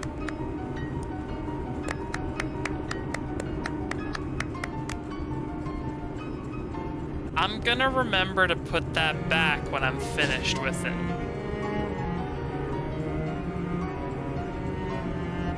You find the decaying nightstand discarded in a ditch, which is kind of a weird place to find a nightstand. Maybe someone got so mad about stubbing their toes all the time that they angrily drove it out to the woods and threw it out of the car. Maybe. Dang, there's all sorts of useful stuff in here. Oh, hey, a battery. Portable battery technology is in its infancy, but the fact that something is an infant has never stopped you from carrying it into dangerous situations before. What a cool person. You know, this is a normal decision for us to make. Alright, the Glaxton valve is installed.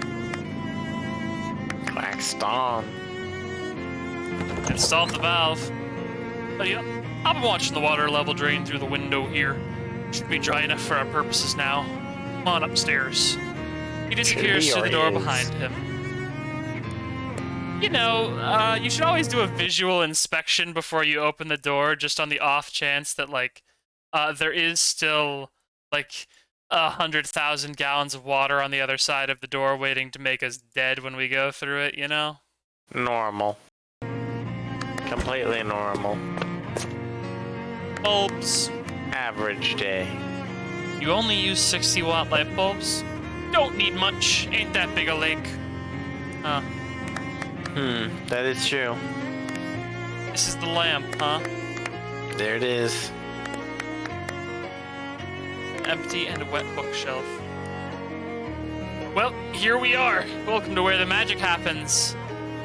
Magic. Sure, fiat looks. Ha. Old lighthouse keeper joke. Can I have the compass now? Give me the compass. What? No, certainly not. I need that. But For what? you asked if I had an old compass, and I said I did, and I said I'd show it to you. Never said nothing about giving it to you. Oh. I really need it. So do I. I gotta calibrate this lamp to the North Star every so often, and I need a good compass to show me which one is the North one. What if you get a new one? Wait a second. No, you don't. The point of the North Star is that if you know which one's the North Star, you know that it's north, right? Yeah. You don't need to calibrate to the North Star at all. You have to. Okay. You have to find out which North Star is the correct star by finding out which direction is Nope. north. I said a good one. The new ones ain't any good at all. Why not? Because of how they changed them. What? Changed the compasses? They didn't teach you that in school? Folks got short memories. It was only around the turn of the century. Some Atlas company bought the patent on West and rebranded it as the New North. Then they did a recall on all the compasses and issued new ones. They all point west now, and that's useless for my purposes. Oh, right. Yeah. That was a thing that happened in West of Loathing. Wait, what? Yeah, in West of Loathing, the Atlas company advertised that there was the New North over in the West, so they moved the North Pole over to the West. I completely fucking forgot about that. I forgot about the West Pole. Yeah, West Pole, baby. Okay, well, how about I find you another old one then? If you can find another pre-New North compass in at least as good a condition as mine, then sure, I'll swap you. Don't really get what the point of that would be, though, since you already have one. Well, it's a long story. Never mind, then. Here, maybe this'll help you. Most of the old compasses got radium paint in the dials so you can read them at night. This old Geiger counter ought to be able to pick up the radiation from that. The newest innovation of the Hey Really company, this device allows you to detect radiation by making an annoying clicking noise whenever any is nearby. That's not good. Or What should do you I mean there's start? radium on it? Well, most folks consider the old kind of compass to be trash nowadays, and if I was trash, I'd probably be at the old junkyard. That's actually real. Old glow-in-the-dark watch dials do have radium in the paint in order to make them glow, without requiring power. That's not good, though. They were radioactive. I mean, they're not emissively radioactive, you just don't want to get it inside of your body. That's the really bad part. Wearing it on your wrist probably isn't all that bad for you.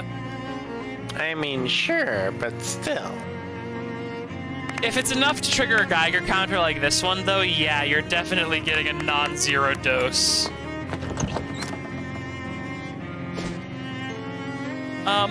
I'm gonna go put the Glaxton valve back on the dam. Also, there's hobo code on this man's stove. Oh, it's just arcane sigils. He's got an arcane oven here. Oh, normal. Boring. Normal boring. Everyone's got an arcane oven. Alright, read Cooking with Power Tools. You read the book and memorize some of its sloppier techniques. In order to achieve mastery over cheese, one must sometimes embrace the curdling chaos of its fundamental biology. 2 additional targets, huh? I might just learn that. Either that or enhance my cheese missile. I think I'm gonna learn that. You memorize the messiest recipes the book has to offer. Stilton Splatter has been upgraded. Speaking of messy, you carelessly drop the book into a nearby pile of trash. Oops. Well, it has used its purpose. Yeah? Give me that. Oh, I can't take the Glaxton valve back. That probably has no long-term consequences, right? Why not? It's just stuck on the pump, it's fine. Boring. You see a familiar-looking person heading towards you on the path. As they get nearer, you realize the reason they look so familiar is because they look exactly like you. Yeah, things are entirely weird enough around here without getting into whatever's going on around here.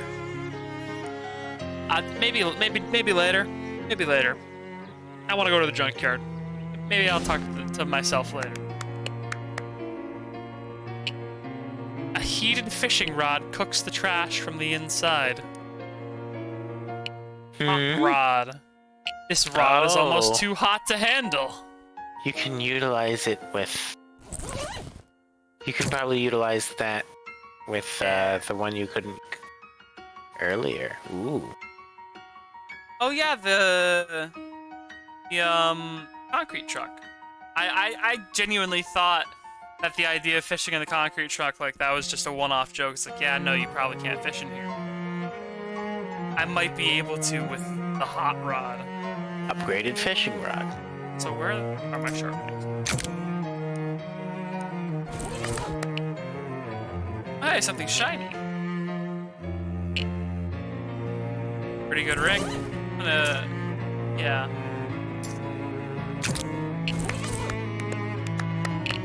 Junkyard's great so far. It's full of all sorts of neat shit. Oh! Sorted grease and fustulent growth from the flies. This radio must be solar powered or trash powered. Either or. I need stench armor.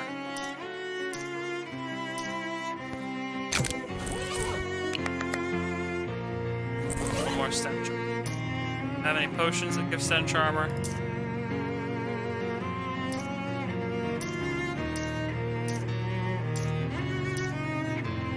Sleaze on.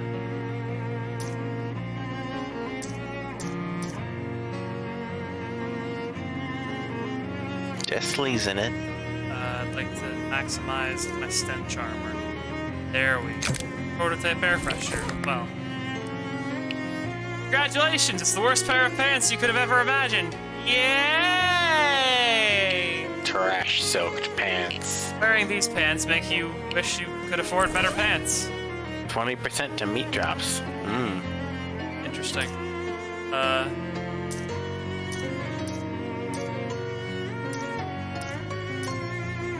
I'm going to back on. Oh, let's check your sources.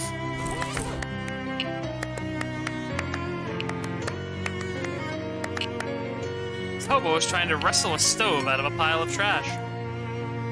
Howdy, I'm Beanie. Hi, Beanie. Oh, I'm hi, May. Beanie. What are you up to? I'm trying to get this stove out so I can haul it back to our hobo camp outside Ocean City. Oh, you know about the camp? Yep, I'll be cooking up a mess of beans once I get this stove back there, let me tell you. Did I know some hobo code? Sure, heck, I know about a dozen different symbols for beans. Wouldn't be enough. They all look pretty similar now that you mention it. Can I increase my muscle at all? Oh, my muscle is very low. Muscle low. Yeah, I have nothing to increase my muscle. I'll have to come back here when I'm much stronger. Help my guy Beanie out. So that stove will probably get me something cool. Grab a nasty old spoon from the pile and use it to dig through the gloop. You don't find anything, so you just keep the spoon. I don't know why you would keep that spoon, but you did. From the looks of it, the spoon has been used to eat a lot of unspeakable chowders.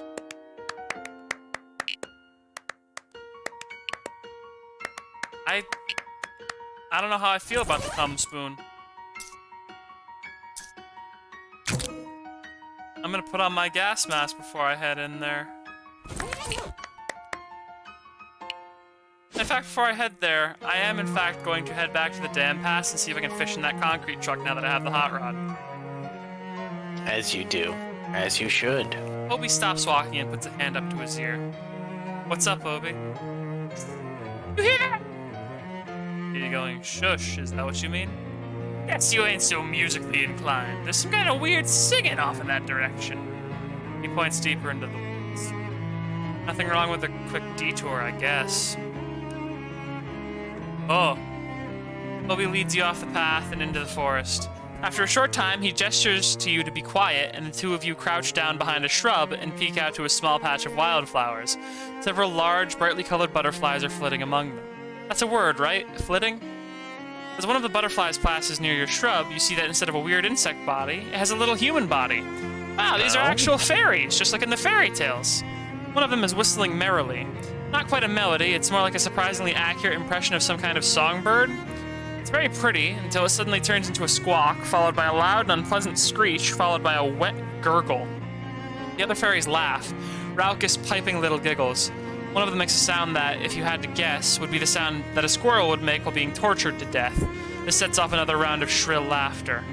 After this, the fairies flutter away. As they're leaving, one of them very clearly says in a deep voice, "No, not my eye! Not my eye! Ah!" The others find this extra hilarious. You, think we should follow them? We absolutely should not. Let's follow them. Let's follow them. Let's get distracted from the dam immediately. Fairy lair.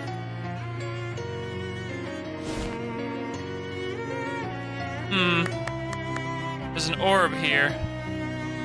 Weird little pocket of nothingness just sort of hovering here. Maybe you should ask Jessica about it. Yeah, reach inside the fairy nest.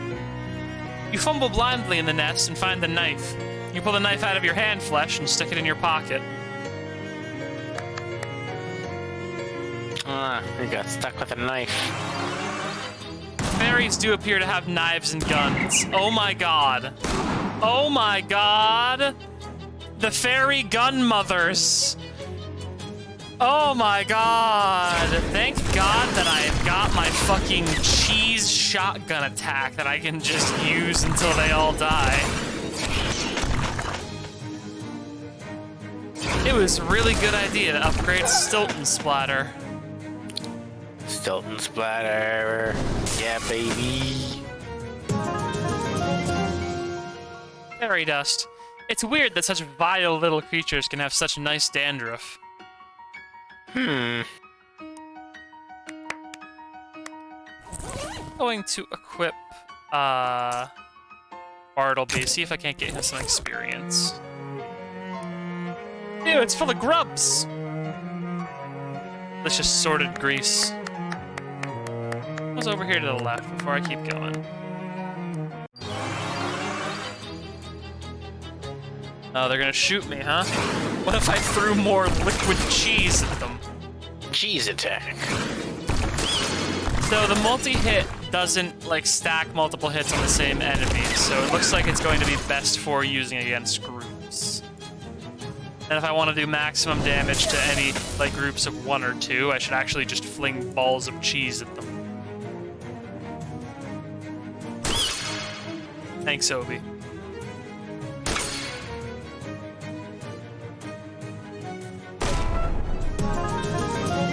Alright. Wooden handle. I'm not sure what those fairy twig thumpers do with these things, since they're way too big for their tiny little fairy hands. Oh, it makes any weapon into a melee weapon, which will use your muscle to determine its damage. Don't know how to feel about that.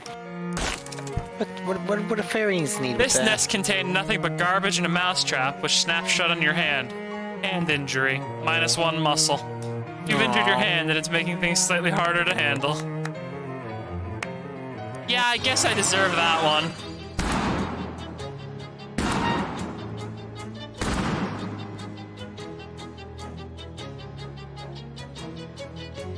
Anyway, How dare they? more cheese. They've harmed my turtle.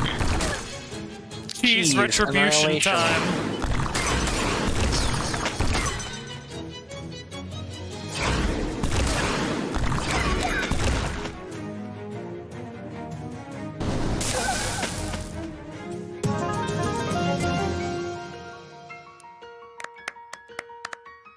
What's up, Obi? Ooh, y'all digits are getting a workout. Need a break? Fuck no, my friend, I'm just getting limbered up. Anyone fixing to cut a rough with us is gonna get a real earful. Ooh, Okay, his Moxie just went up. Moxie Cool. boost. Wow, this thing is horrible. Must be meant to scare humans away. I'll take that back to my room in just 1 second. Wait, seriously? You want to take this obviously evil, obviously extremely ugly statue back to your room? The room where you sleep? Yes. Yes. You're not going to be able to drag it out of here with fairies still running loose in the area. Good point. Good point. So I've got to clear them out so I can steal their shit. Ah. That's the rule of nature. Oh god, there's so many of them. Oh god!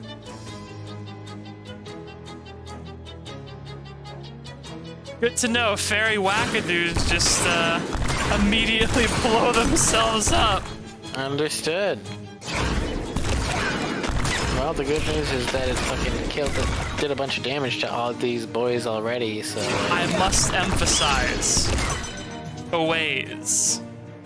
Choays, baby.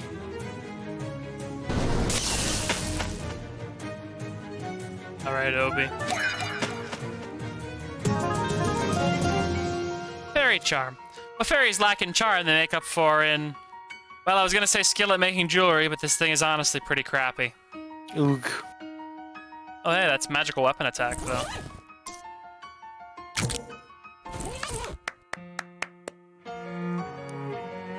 Keys greater ring. Oh. No.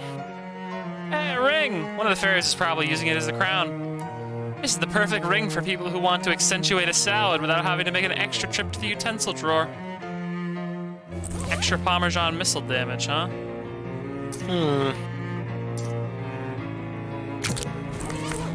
I'm gonna assume the cheese grater bit is on the outside. It's like one of those utility rings. Yeah, probably. Where it's kind of like a bottle opener in the knuckle. You drag the horrible sculpture to the bus stop. The bus arrives, but refuses to pick you up. Because of the horrible sculpture, I mean. You spend the next several hours dragging it back to your room. Puff, puff. Fairy fisticuffs, +3 to melee weapon attacks. Interesting. So I can just get buffs at the start of the day by interacting with those. Hey Jessica, there was a hole in space in the woods. What was that about? Like some sort of crazy abstract nightmare thing? Yeah, you've seen them? Nope, never. Murray did though, he described them to me once. Did he have some sort of ultra-scientific name for them? Yeah, weird shadow monsters. Uh-oh. Is there anything I can do about them? Well, here, take this ring.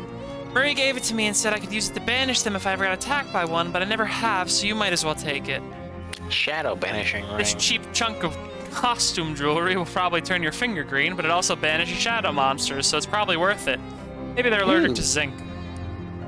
I'm willing to bet that's true. Found a weird little hole in space. What? Like a sort of shadow pocket kind of thing? Huh. You didn't put your hand in it or anything, did you? No. Okay, good. You think that would be bad? Yeah, I don't know, maybe it's just me, but it seems like putting your hand in a weird pouch of shadow energy would be a bad idea. Makes sense. Jessica opens the desk drawer and pokes around inside of it. Charles did say something to a pair of pliers, de-ionized them or something I didn't catch. Ah, here they are. If you see any more of those things, you should be able to use these pliers to pinch them closed without actually touching them with your hands. Say, how's our favorite object doing? How is our favorite object doing? We haven't looked at it in a while.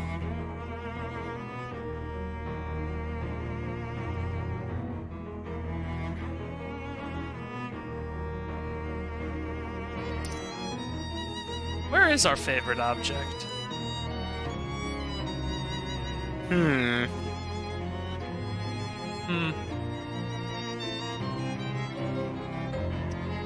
Ah, there it is. It's just here still. Excellent. I'm sure nothing bad will happen because of that. Oh, I have phone messages. Let's call the mob back. Salutations. Whom is telephoning, might I inquire? Hi, Don. It's me, May. Ah, you reciprocated my missive. Commendable. Yeah, what's up? There is an assignment of which I require your performation. Assignment? Okay. Or like the comedic sort, I might refer to it as an undertaking. Haha. I'm listening. There is an antiquated distillery near Crystal Dream Lake, Grandpa Joe's Distillery, to be precocious. It was abandoned when Prohibition began, albeit with its liquor manufacturing equipment intact. A group contrapositive to our own has claimed it is a territory in which these bloodsuckers to be eviscerated with extreme prejudice. So, Alright. you want me to give the bum rush to a bunch of rival mob goons? There is no underground criminal organization that rivals our own in this vicinity. When I say bloodsuckers, it is my intentioning that you will observe that the phraseology a high degree of literalness. The group to which I referenced are Nosferatu. What? Nosferatu, Langsuir, Strigoi, Draculas, vampires. Okay, I get it. You're telling me there are actual vampires in this part of the world? Affirmative. They have been a pain in our necks for quite an extensive period of time. Ah, I appear to have inadvertently voiced another witticism. Didn't notice. Alright, I'll take care of your vampires. I guess it isn't that much weirder than the fishmen. Where's this distillery? Don Toblerone gives you directions to the place, eventually. Additional to that, you'll be requisitioning the combination for the lock. Let me guess. Is it 1, 2, 3, 4? Certainly not. Kindly allow us the credit of a modicum of operational securitizing. We selected the most unassailable combination possible. 9. All right. Okay. Well, I'm glad we got those Hey, Bertram. Glad we got those pliers. Oh, you're not Bertram. You're just a flapper. Depends on who's asking. Hey there, sugar. You may not, dog, right? Depends on who's asking. Ooh, look at who's being all tough and mysterious. Well, Molly Buttons is who's asking, sugar. I do like games, but don't push your luck with me. Okay, you got me, so how do you know my name? The boss sent me to lend you a hand, and to keep an eye on you, savvy? What? Hey, now, I put in my 2 weeks' notice before I left Poughkeepsie, fair and square. No, not that boss, you oil can. The boss. Boss? You know? She glances over both shoulders and then hisses at you. The mob boss! Oh, that mob boss. Sheesh, I can't tell if you got a screw loose or if you're just funning with me. I like to people guessing. So what, are you supposed to partner up with me? That's the deal, MacNeil. And do what? What's a 20-something like girl doing? Girl like you doing working for the Musicus 528 is following Anyway? Dogtant. Their hard drive is going to fill with slime. Thank you for the follow, Moose the Goose 528. Your hard drive is gonna fill with fucking slime. Sorry. But don't tell them that. They just got here. Well, the bot already told him. Yeah, slime and goo. All right, she's just fucking got a Tommy gun. I like her already. Holy right. jeez, put that away before someone sees it. The slime is worthless, I'm sorry to say. Cripes, you have to whisper the boss, but you're fine with waving a machine gun around in public? So are we teaming up or what? Yeah, let's go get in trouble. Let's go destroy more fucking parking infrastructure. Yeah, see you later, Obi. After dragging that goddamn statue all the way back here. Thanks for the help, Obi. Hi, are you Bertram? I'm May, a friend of Charles. Well, heck, call me Bert. Please, it's punched to meet you, May. Any friend of Charles is a friend of mine. In fact, I'll give you the friend discount. Wow, really? Sure, just assume that all my prices would be 10% higher if we weren't friends. All right. We have Easy no way enough. of knowing that that's true, but okay. Yeah, he literally just sells various breads. I guess I could use one of these to maybe cheese the chest with Jessica. Because the frozen toast will give me enough cold armor that I'll be able to do some of those stratagems, but I'll still need a little bit of, I think, stench and sleaze armor to win at chess with her. This gives me 2. I think I would need... Yeah, I need 1 3 of more each, don't sleaze ya? armor. No, I think I need 4, don't I? I thought it was 3. Well, it's free to do chess, so might as well put on the air freshener and go check. So I've got stench defense. I've got sleaze defense. Hiya, mate. Say, you wouldn't happen to have 150 pounds of sugar I could borrow, would you? Let me think. No. Well, shucks. If you do find 150 pounds of sugar lying around somewhere, let me know, okay? Sure, I'll do that. Thanks. Wow, that's a great side quest. Just, you know. Hey, if you find a bunch of sugar, let them know. Actually, didn't we find a bunch of sugar? Back in... Oh yeah, wasn't there just a big loose pile? No, that was a big loose pile of flour in the Snackle Cake Factory, wasn't it? Wait, hang on. Let me go check, just to be sure.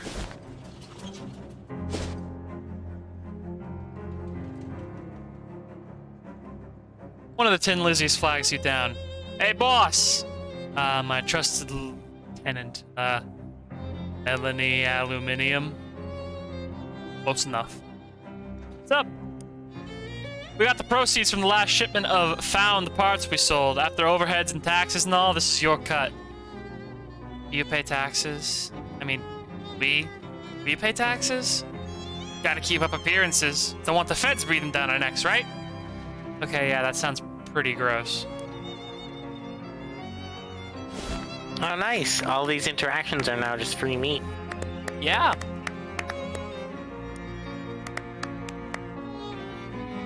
Yeah, a huge amount of loose sugar. Grab 150 pounds of it. You found a burlap sack and put 150 pounds of the sugar into it. 150 Sorry. pound bag of sugar. The average adult eats one of these per day if you put a gun to their head.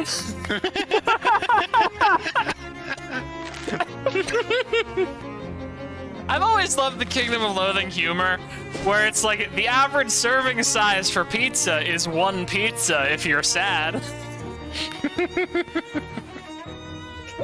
Or, you know, like, a can of gasoline will give you enough calories to last a lifetime. A well-dressed man flags you down. Excuse me there, my good citizen. Might you have a match on your person? I'm gonna go for the paradox defense. No. I'm sorry, no, which is 2 lies, so you're not... I mean, that's the thing. According to Kingdom of Loathing, the world's best pizza is like a white chocolate bacon pizza, I'm pretty sure. No, but also yes. Well, thank you all the same. Toodaloo. I'm going to tootle off now. Can't believe that worked. Hey, Bertram. So the weirdest thing happened to me, Bertram. 150 Bertram. pounds of sugar that she said you needed. Wow, really? That's great, thanks. It is very heavy. Take it right now. Please. I bet 150 pounds of anything is really heavy. Yes. Oof, you weren't kidding. But wow, thanks. Now I can start making cupcakes. Oh, that sounds good. When will they be ready? Immediately, somehow. Oh man, let's see them. Let's see them. Wow, these are really good cupcakes. Holy shit. Oh, dang. Cupcake with green frosting. What flavor is it? Sour apple? Mint? Pine? There's wintergreen flavored potato chips in normal Kingdom of Loathing, so anything is possible. Alright, chess. Then we will have to head back to camp, use those pliers. No wonder these streams always fucking run long in the tooth. The smelly king gambit. I need 3 spooky armor. Okay. The lewd knight technique. The smelly pawn gambit. I don't have 5 spooky armor. I typically try to stream for about 2 hours when I stream. As a minimum, though sometimes they run upwards of 3 hours. The last time I streamed this game yesterday, we got to 5 hours just because of how long I was going for. It's until I get tired. Yeah, we went for a pretty long time yesterday. So I think I might just need advancing levels of elemental armor to actually win at chess, because it looks like all of these numbers are just 5 of everything. Yeah, I need either 5 hot armor or 5 cold armor. I can get 4 cold armor from the toast, but I don't know if I can get any more cold armor from anything that I have right now. I can get hot armor from my welding gloves, so I could get burnt toast from next door, maybe? But then if they ask me for 6 cold armor, I'm just gonna cry. Well, it might. I guess we'll find out, won't we?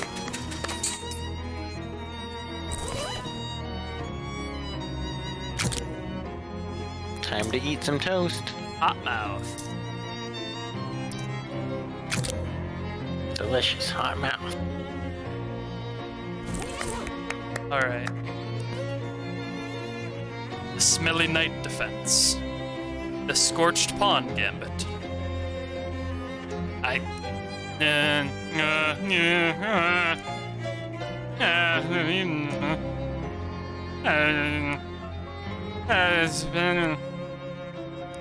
Dang. I can't tell if these checks are random or not. Thing. Spooky armor. The Rook's Toilet technique. Some of these moves, man. Burning Rook Riposte.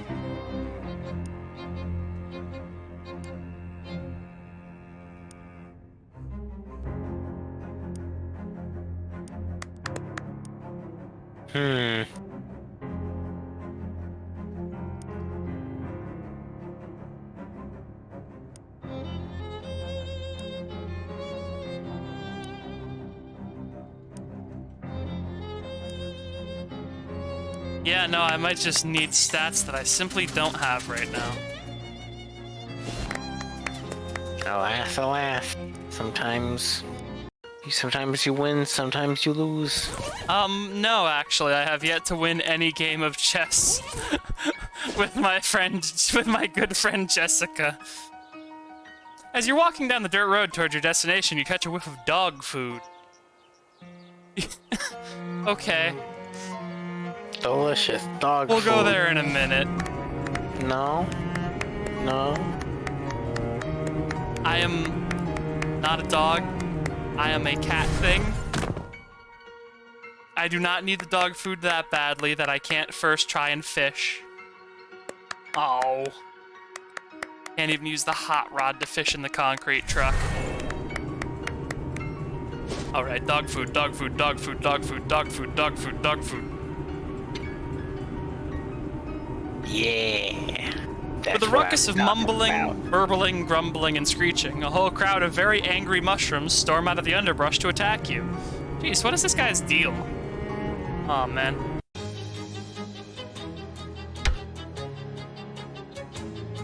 Oh, I'm very poisoned. No, I gotta Incredibly say... poisoned. Oh, these guys are very tall. Oh, wow, they're also very tanky against sleaze.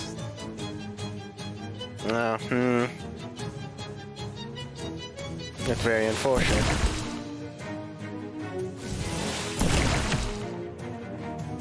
It's not a day by the lake until you're attacked by angry mushrooms.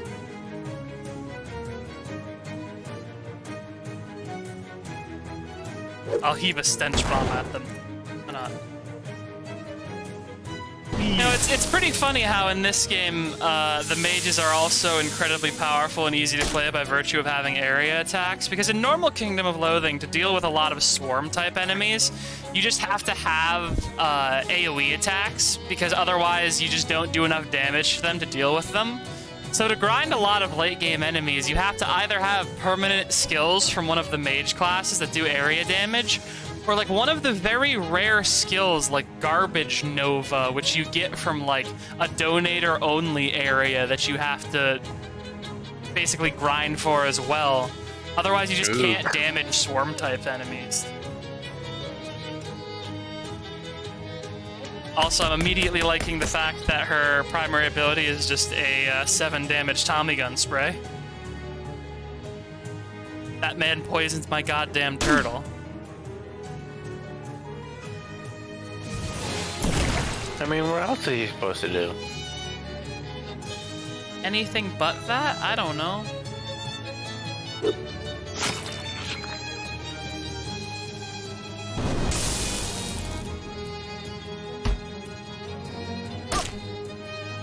Alright, I hope I don't die of poison.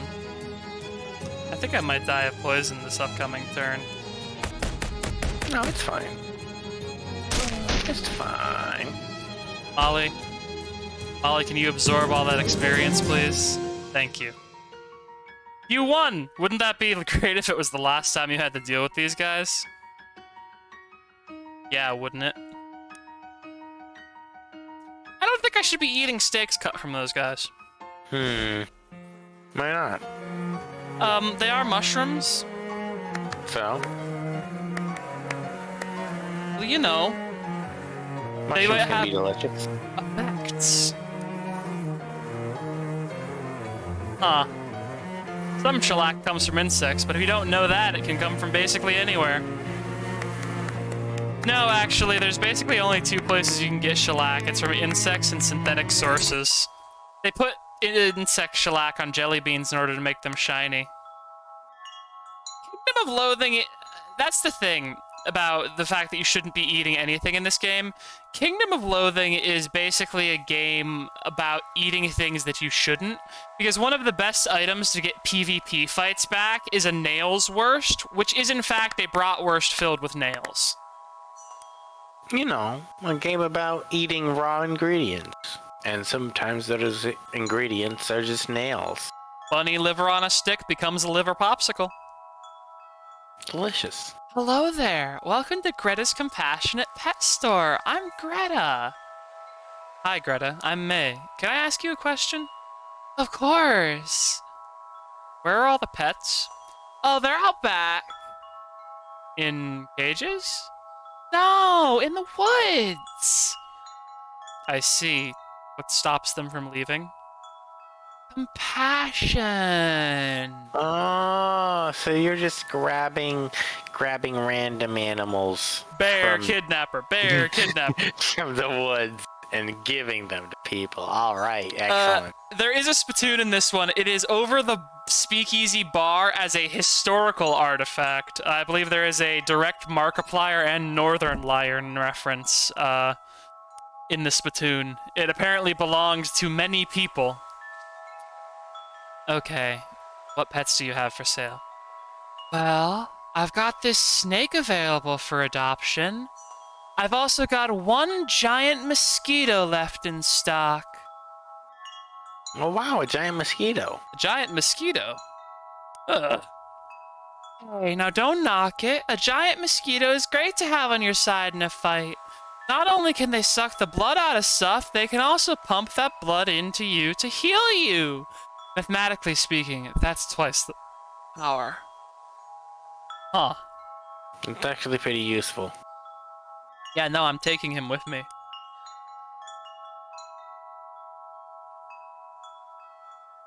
I mean, this is one of the randomly generated familiar names in Kingdom of Loathing, and I've always liked it quite a lot, so his name will be Trofflesby. Trofflesby. Are you... It better not be saying that that's classic just to mess with me. Here you go. Given this thing's size, you're glad it's friendly. Might want to get a malaria shot just in case. Tell me more about the snake. Oh, you can't go wrong with the world's most dangerous rope. This guy will totally fill your enemies up with poison, just 150 meat. Yeah, I'll take the snake too. Snake.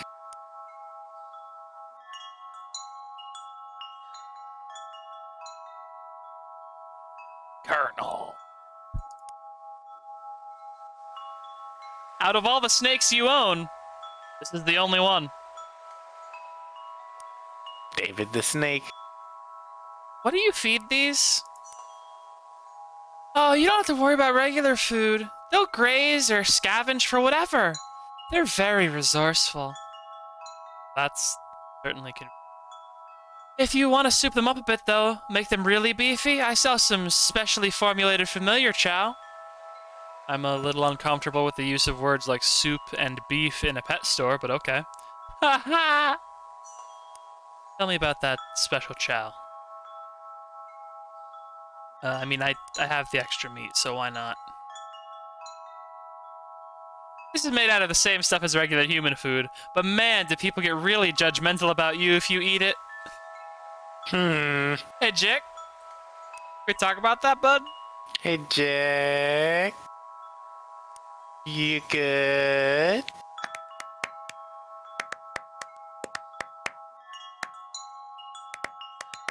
Molly.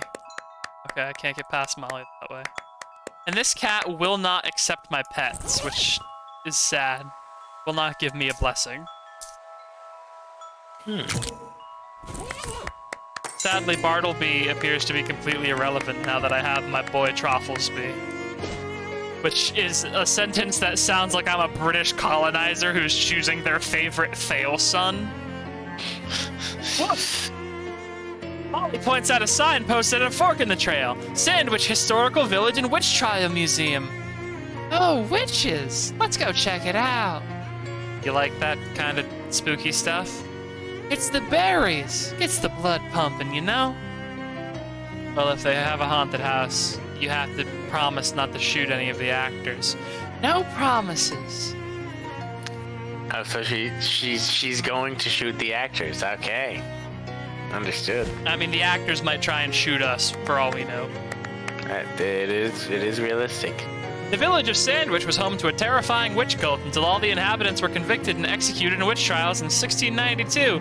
The village stood empty and uninhabited for hundreds of years. Come explore the town and learn more. Oh no. Wait, I might be able to get sandwich cream here. Oh, another cat. The Danforth residence has been converted into a gift shop for your convenience. Why not take home a jar of the sandwich cream that was the village's chief export, besides witchcraft? It's kind of based in Massachusetts. They've mentioned New York. We are in a place just called Ocean City. It's implied to be somewhere in the vague east. The thing with the Kingdom of Loathing games is that they're in the Kingdom of Loathing, and Loathing is wherever is convenient for the joke. The cat is named Hecate. Excellent. Yeah, sandwich cream, baby! This condiment purports to be the perfect topping for any sandwich, but the ingredient list suggests that it's just old, congealed cream. And that rubbing paper is a quest item, so I am going to sell some stuff so I can get it.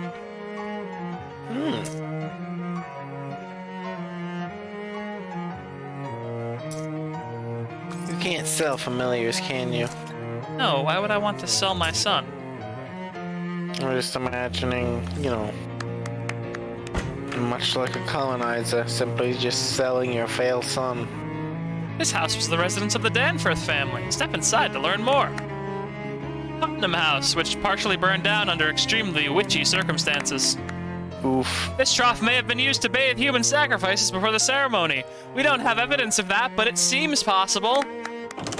Yeah, having lived in the Massachusetts, Rhode Island area, this is what all of the witch trial stuff is. It's insanely disrespectful. Everything in this house was destroyed by fire, except these two objects, which were found concealed inside a metal box. This ragdoll has a bunch of old pins and needles stuck into it, and for some reason has the word boring embroidered across the front. A little plaque on the front of the plinth says, witches frequently use special dolls called poppets to curse their enemies. This one was apparently made to target a Mrs. or Miss Boring, though no one of that name is listed in the town records. And then in tiny text at the bottom of the plaque, the pins were not found with the poppet, but were added for demonstration purposes. Oof. Oh no. Yeah, no, I have a boring. feeling, like, Jick, like a lot of the writers for Kingdom of Loathing, like Jick, the creator of it, like, they are all self-professed to be Arizonan, but I have a feeling someone on the writing team is definitely from, like, the Massachusetts sort of tourist area. It appears to be someone's diary. Oh, yeah. The little description on the front of the print says, Diary of Delia Putnam, so that confirms that. Mostly it doesn't look interesting enough to be worth deciphering the archaic handwriting and spelling, so you flip ahead to the last page. 6th of March, 1692. I hate that Peter Proctor so much. He thinks he can just go around being as mean as he wants to everybody just because he has lots of money and lives in a big house and all. I should have used a much stronger curse. It would have been worth the trouble.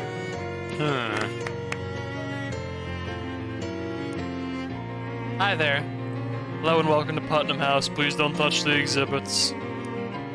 Excuse me, dude. Sorry, I just get paid to stand here and keep an eye on things and don't actually know anything about the exhibits. Okay. Well. Okay. We actually use this well for water, so please don't throw meat into it. Well. Bet you there's meat in there. Yeah.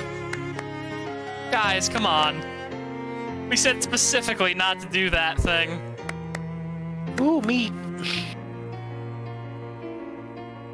It's so funny. Anytime you see a coin that's like, please, a sign that's like, please don't throw coins in the water for the love of God, it's always like 1,000,000 coins in the water nearby, as if to spite the sign.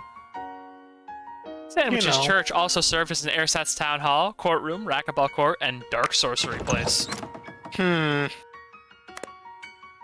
In 1692, the inhabitants of Sandwich were executed in the witch trials that were popular at the time, as evidenced by this old signpost announcing one such trial.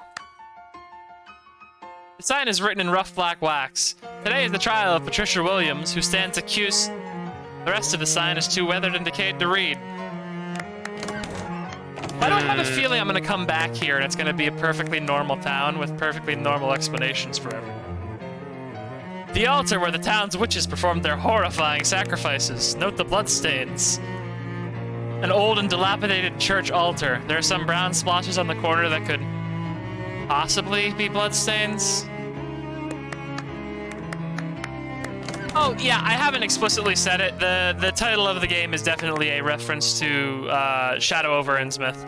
The whole game is, like, Eldritch investigation themed. It's explicitly, like, 1928, I think. Yeah, also, fuckers. Nice gazebo. Sandwich gazebo. Vagrants not welcome. That's not very friendly. Cemetery behind the church.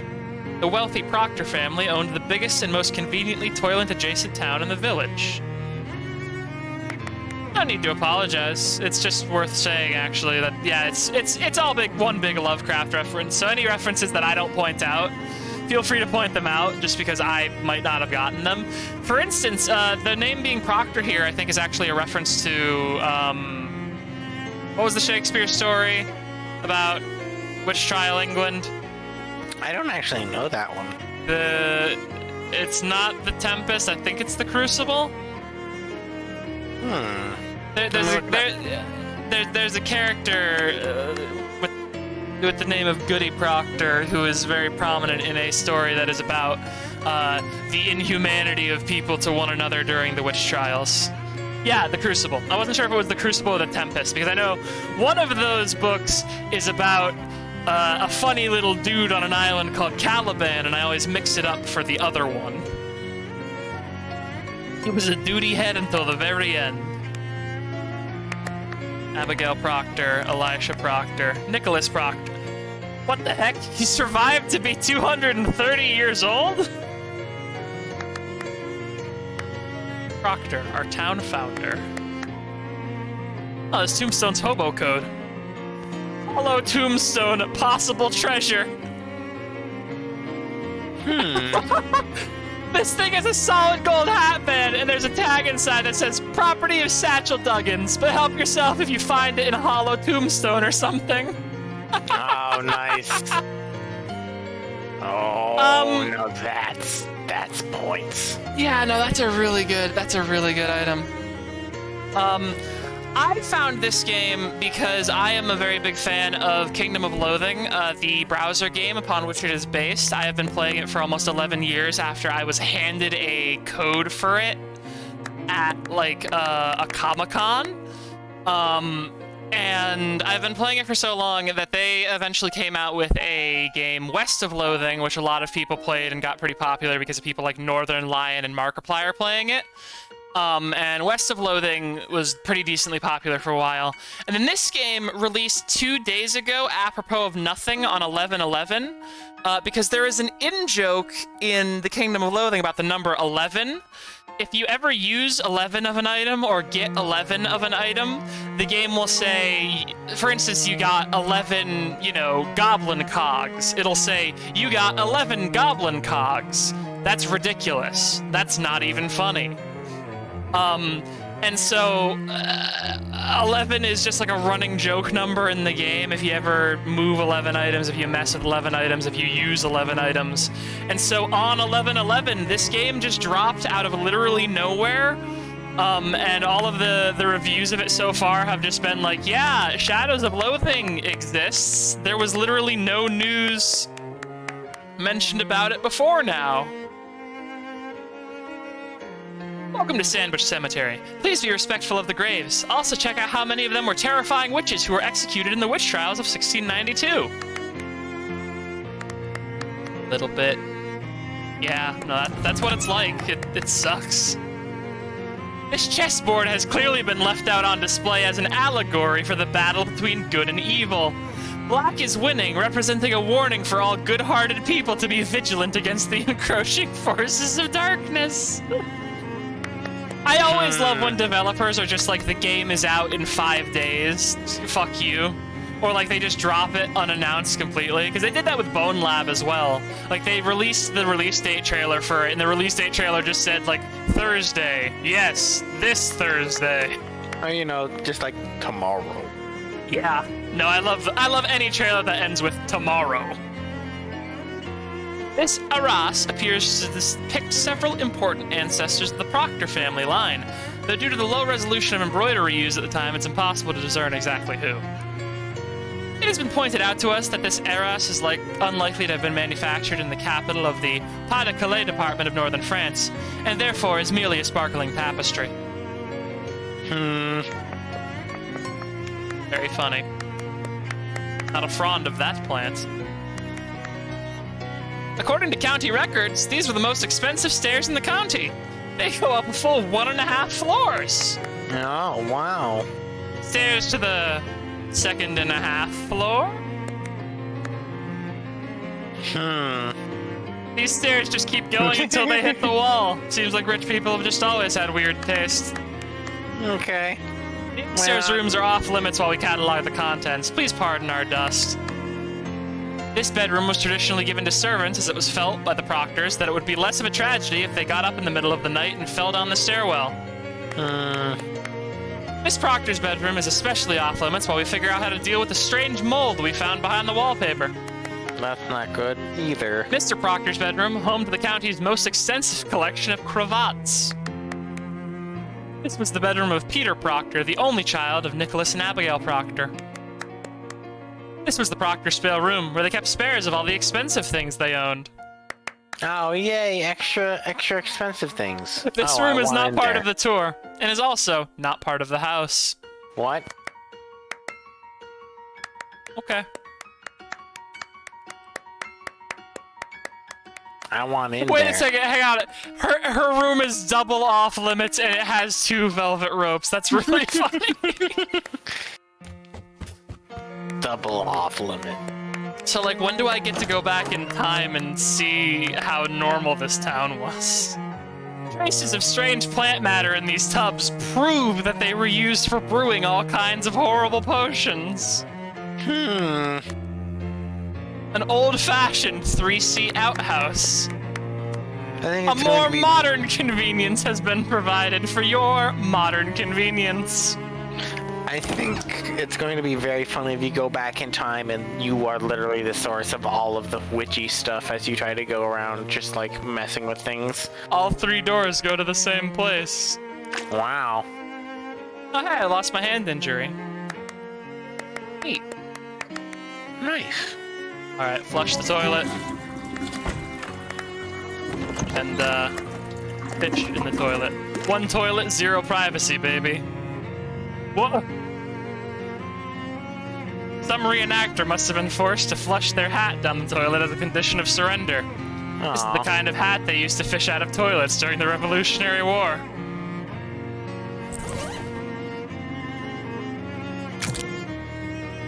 Poor reenactor. If I lost my hat like that, I'd be pretty sad. Oh, it's dripping.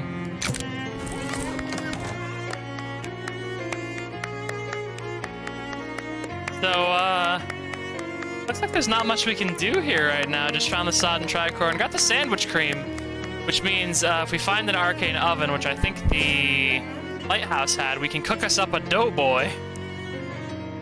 Delicious doughboy. We can finally have our delicious dough son. Hello, person who looks exactly like me. Hi. Escrito. Are you a clone, or is this a time paradox, or what? Turns out it's a time paradox, I guess. Wow, crazy. I agree. High five. Two of you, literally speaking, exchange a friendly high five. Well, I'd kiss myself goodbye. You lean in for a kiss goodbye. No tongue now. Haha, yeah. We wouldn't want to make this weird or anything. Smooch. Now you get to look forward to a second one. Ah, so we don't do that exactly the same the second time. Well, I mean, I am an unchanging person. I will always make out with myself to cause a time paradox. Understood. You don't have to take note of that fact. It's just something that'll happen naturally. Of course. Oh, baby. What's his name? So, baby. Name our son. Name our son. Son. Actually, Twitch chat. Name our son. I highly recommend playing Kingdom of Loathing if you like browser-based video games. It's a pretty funny game in my opinion. Luca. All right. Luca is the name of our son. Wow, his stats are not great. But you know what? That's fine. I bet as he gains experience, he will become so powerful. Bet he turns into a bread golem. Yeah. I'm gonna see if I can't get him to turn into a bread golem somehow. Alright. Actually, hang on. I have familiar chow. I'm gonna give him the familiar chow. Baby needs snack. Well, just, he could be the Luca from Bayonetta. It's fine. Just displace anything embarrassing, it'll be fine. Alright, to the distillery. Mushroom cave. Off the side of the dirt road, you see a little trail of mushrooms. You follow it for a while and find it leads to a cave whose mouth has been choked by mushrooms. Those things are bad for you. Cave full of mushrooms. I'll head there next, and then I'll actually see if I can't get the compass out of the junkyard. A spooky-looking lady is guarding the front of the old distillery. Presumably she's a vampire? She looks spooky enough to be a vampire. Is that racist? Is that racist? She glares at you as you approach, her eyes flashing blood red. Be gone from this place. You have no business here. I do, actually, and I'd like for you to invite me inside. What? No! Don't you have to? I thought that was one of those big vampire things, that if someone asks you to invite them inside, you have to do it. That is nearly the opposite of true, that it is most possible for it to be. Oh. Yeah, no, it's the other way around. The vampires can only enter houses that they've been invited to. Once, or the consequences will be most dire. Oh, come on, don't be like that. What's eating you? If you do not leave, the question will be, what is eating you? And the answer will be, me! That's pretty good. Haha, yeah, you really set me up for that one. Okay, mystical powers, though. You cannot frighten me, foul creature. For your power issues from the darkness of night and... The night? Oh, geez, I completely lost track of the time. She looks up at the midday sun, and her hair bursts into flames. With a screech, she turns into a bat, which is still on fire, and escapes into a hole in the side of the building. Oops. Okay, then. I don't have enough moxie to fit in that hole. Alright, I'm working with the mob, it's fine. Don Toblerone's terrible combination. Where Grandpa Joe keeps his broken glass. Oh, and a crate of gin! Potions. Take it to the speakeasy. Universal lubricant. Oh, hey. I might be able to win chess using these incredibly fancy potions in the future.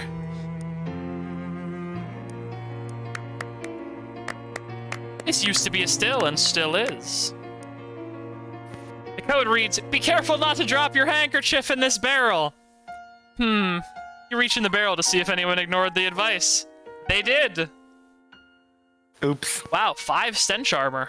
That's also Stenchy. super helpful. I might be able to, again, use that to win chess. Grandpa Joe's extra fancy garlic schnapps? Wow, maybe it wasn't just Prohibition that put this place out of business. Hey, 5 stench armor, just what you got. Oh, I wrap it around my mouth. That's pretty good. Crank open the valve and dump about 12 gallons of pure distilled garlic juice on the floor. Wow, even with sense protection, it's a nasal experience you won't soon forget. The vampires completely flip their collective shinola. Some of them turn into bats and fight each other to be the first out of the hole in the wall. Some turn into mist and shoot out of the cracks in the ceiling. Some just run out the front door. After that, you hear several screams as they realize it's still daytime outside. That should satisfy Don Toblerone and his boss. Hopefully they won't mind the smell. Well, that was easy enough. Oh, problem solved. I'm a problem solver. Thought we were gonna have to fight him, but it turns out that some hobo solved this problem for us. Thanks, hobos. This vat intentionally left empty. Unfriendly vat, do not use. Yeah, but still.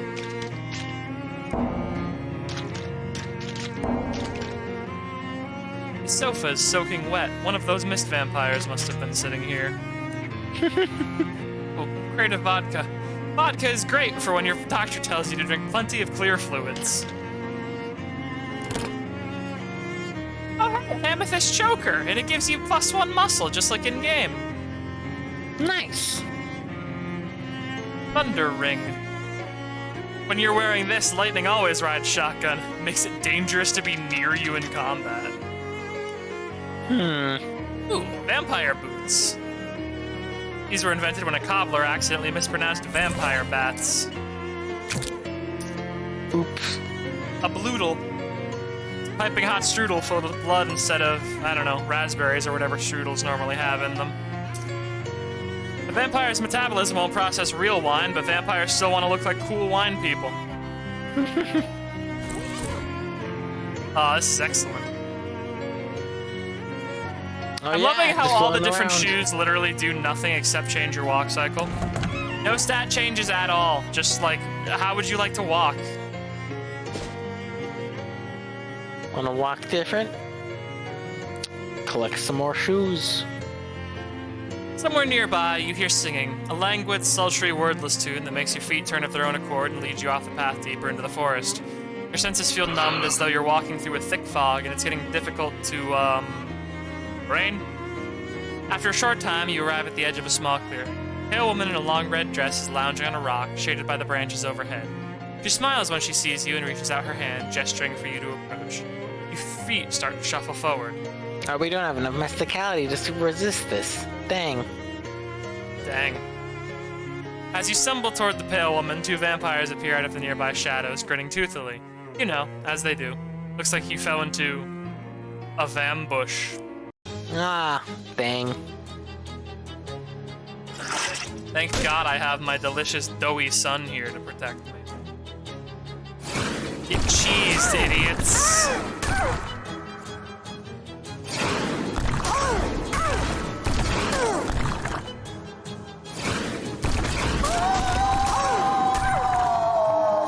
Yeah, I thought you. I bet you all thought you were gonna do good combat to me. Get cheesed, idiots. Cheese technique, ultimate cheese attack. Mesmerizing dance. Oh, huh. Oh. Molly's number of attacks is based on her moxie, so when they did that dance, she actually lost a bunch of her attacks. That's good to know.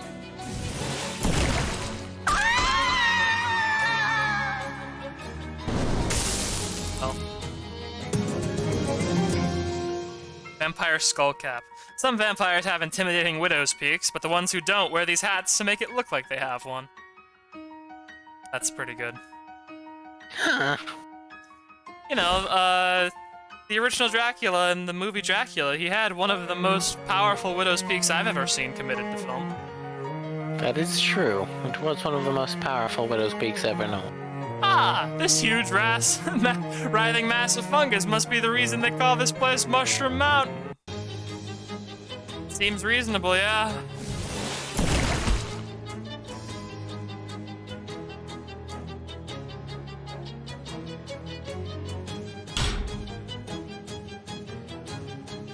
Born.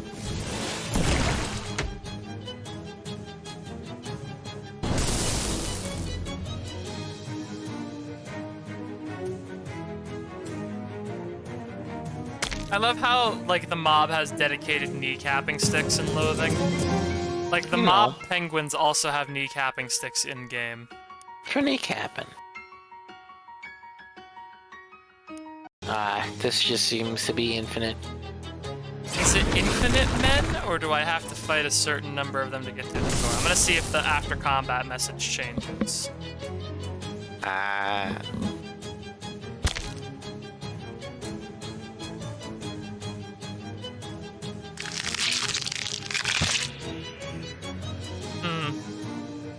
Don't do that.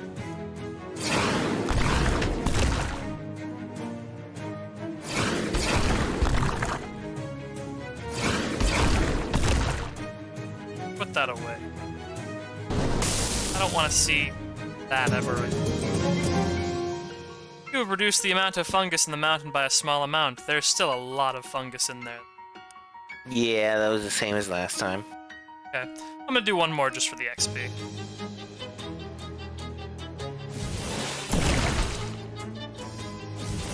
These mushroom fights ain't actually.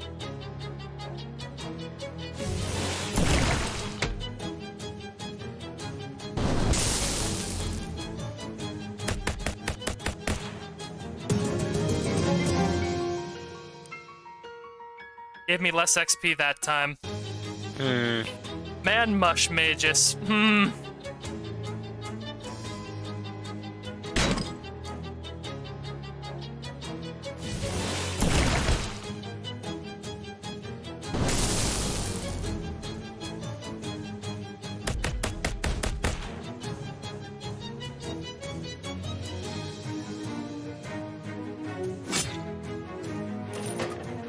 Good boy, no. Maybe. I'd like combat to be a little faster. And I still have sound. Okay, 200% and I still have sound. Excellent. Thanks. Alright. I guess I'll stop messing with the mountain. Back to the junkyard.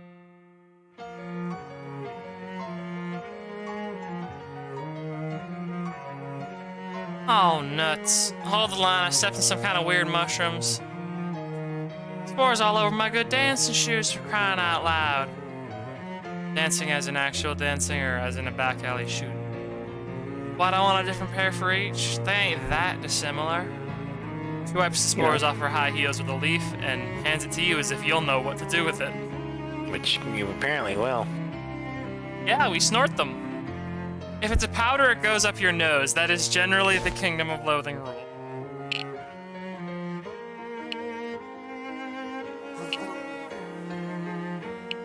Right. I believe it's time to head in.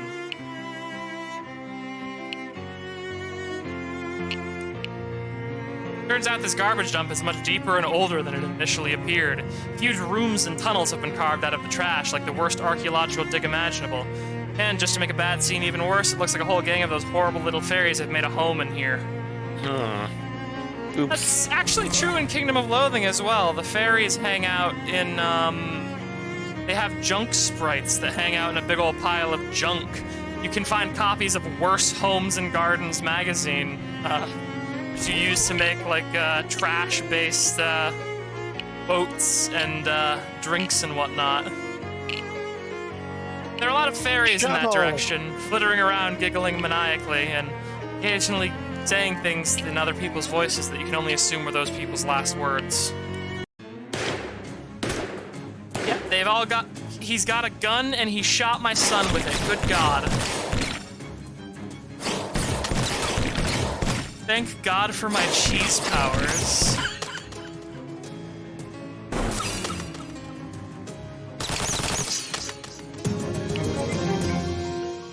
Ugh.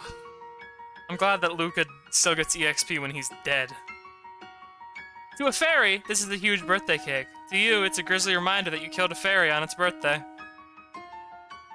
Yeah? Well, maybe they shouldn't be repeating people's last words then. Yeah, no, that sounds horrifying. The idea of just like, yeah, no, they shot our poor Luca. But like, just the idea of these fairies like just flittering around to actually say people's last words as they like stab you with little tiny knives, like that's kind of scary. I don't like that. There are a lot of fairies in that direction, frolicking around and making animal noises. Dying animal noises.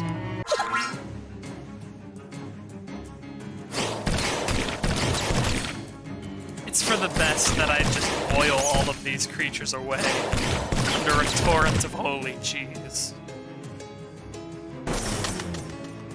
It's better this way.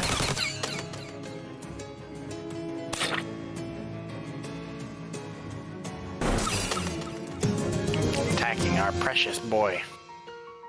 Kill. I assume I'm just gonna have to follow the tunnel hole that makes my guy counter closed.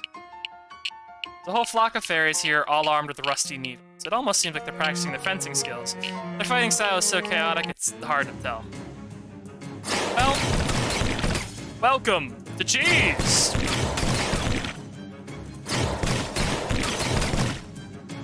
Alright.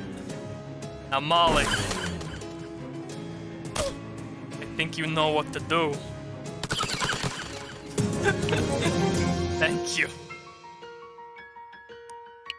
You know, it's a good thing I got my tetanus shots updated the other day. You know, you needed them. Yeah.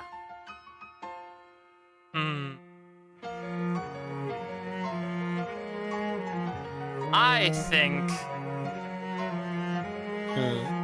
I should probably start putting points into muscle. Probably. Mostly because I want to help Beanie get that stove out. A foot from a big statue. That's how far you are away from this and what it is.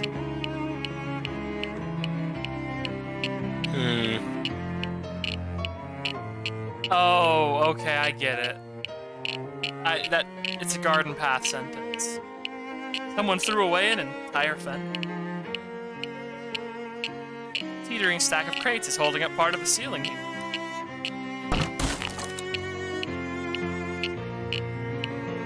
Trash has collapsed into an unsafe staircase-like heap. That was extremely lucky. Oh, hey! Oh, back out.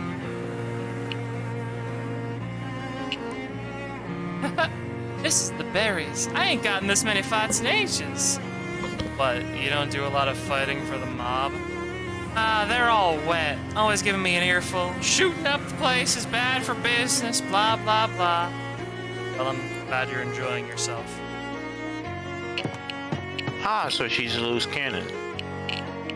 Well, I would have guessed that by the Tommy gun, yeah. Oh, oh, oh. Secret tunnel. It might be the thing we need, or it might just be like a hunk of radium. I hope it's not just a hunk of radium. Just beneath the surface. Ugh. Just beneath the surface, your shovel strikes the top of a crate. The Geiger counter continues its irritating clickering. You get the top of the old crate a mighty stomp and end up ankle-deep in compasses. It's better than being ass-deep in comp ankles, that's what you always say, ha ha ha. Anyway, enough jokes. You grab the least ruined-looking compass. This is the compass from back before they changed which way is north. Nice. You also breathe a sigh of relief as you turn off that annoying Geiger counter. I'm gonna check the rest of the tunnels because I'm sure there'll be fun stuff in them.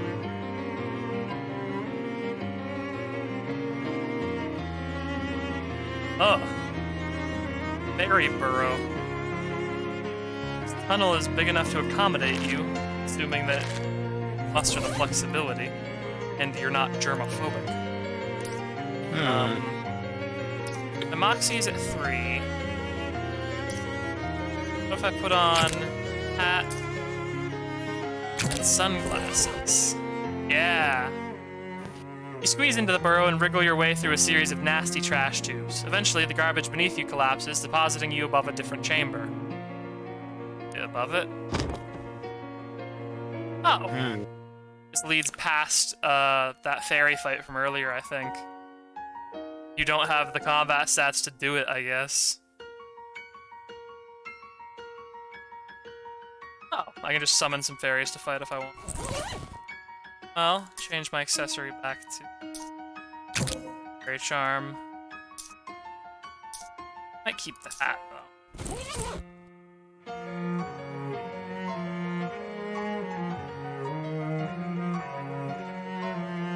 This room is positively swarming with fairies. There must be something pretty good over here. Or at least something that fairies think is pretty good, which is not an opinion, which is an opinion you might or might not share. Sorry, I'm reading quickly, and so my brain doesn't always work so good.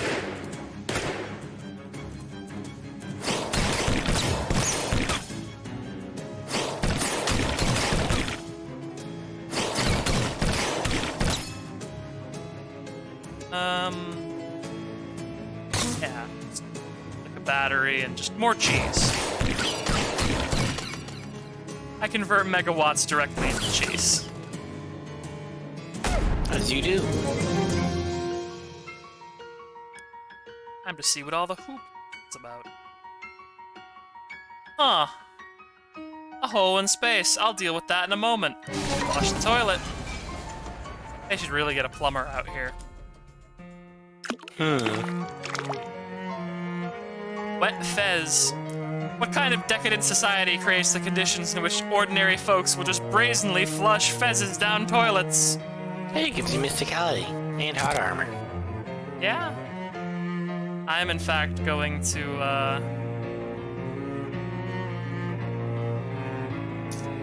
yeah, hat lining. Now my hat is comfortable and wet. An inviting tub of piping hot water. Piping hot and clean water. Your brain is insisting that this is impossible, and the rest of your body is telling it to shut up. You take off your clothes behind the privacy of this narration box and slide into the tub. Your aches, pains, and various worries drift away into the luxurious steam. Ooh. Splish. You splish around for a while. It's very relaxing. You continue to relax in the tub until the water stops being hot. Reluctantly, you leave the tub and dry yourself off with a towel you find on a nearby pile of trash, before putting your clothes back on. Ooh. That was nice. Nothing left in that bath but your filth. Time to fish. We must fish. This is a fishing game. Oh my god, there was 10 damage worth of nasty goo on me. Ooh. And a handful of dirty water. Oh my god, how much sleaze damage was on my horrible body? Oh. Oh, a glob of wet hair. I was filthy. No wonder I got a stat change from taking that bath. Someone has thrown away a perfectly good giant novelty piggy bank. Smasher. It's full of meat. And a shadow rift.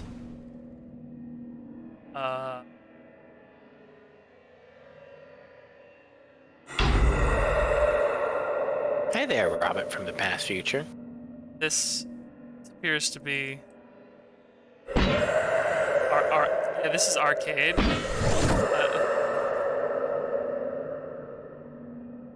Throbbing ring of negative energy around a smaller, less throbbing ring of negative energy. Oh. Shadow plier thing. Wrench the ring of shadow energy closed with your magic pliers. Really need to go to tool school. Oh, that orb had a brain in it. There was a human brain in that one. Do you remember where the other shadow rift that I needed to plier closed was, Gub? I do not. Dang. Somewhere in the camp area, right? I think so. Might have been at the hardware store in the past. Maybe.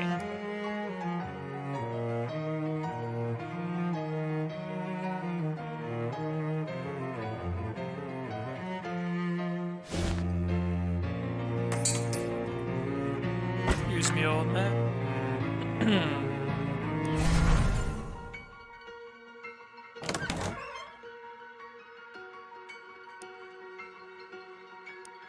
No, it wasn't here. Was it? Gonna bother me. Very light. You happen upon a small rest stop type area just off the path with a rickety old picnic bench and a square brick bunker that is presumably a public toilet. Although a sign on the door says out of order. The sound of flies buzzing inside doesn't incline you towards testing that claim. There's also a meat-operated blue cola cooler, which still has a couple of cans of soda in it, although judging by the rust, doesn't happen to actually have cooled anything in a while. Can of blue cola. It's the patriotic thing to drink, proclaims the label. I checked the meat return slot, and I'm going to buy myself a soda. That free meat.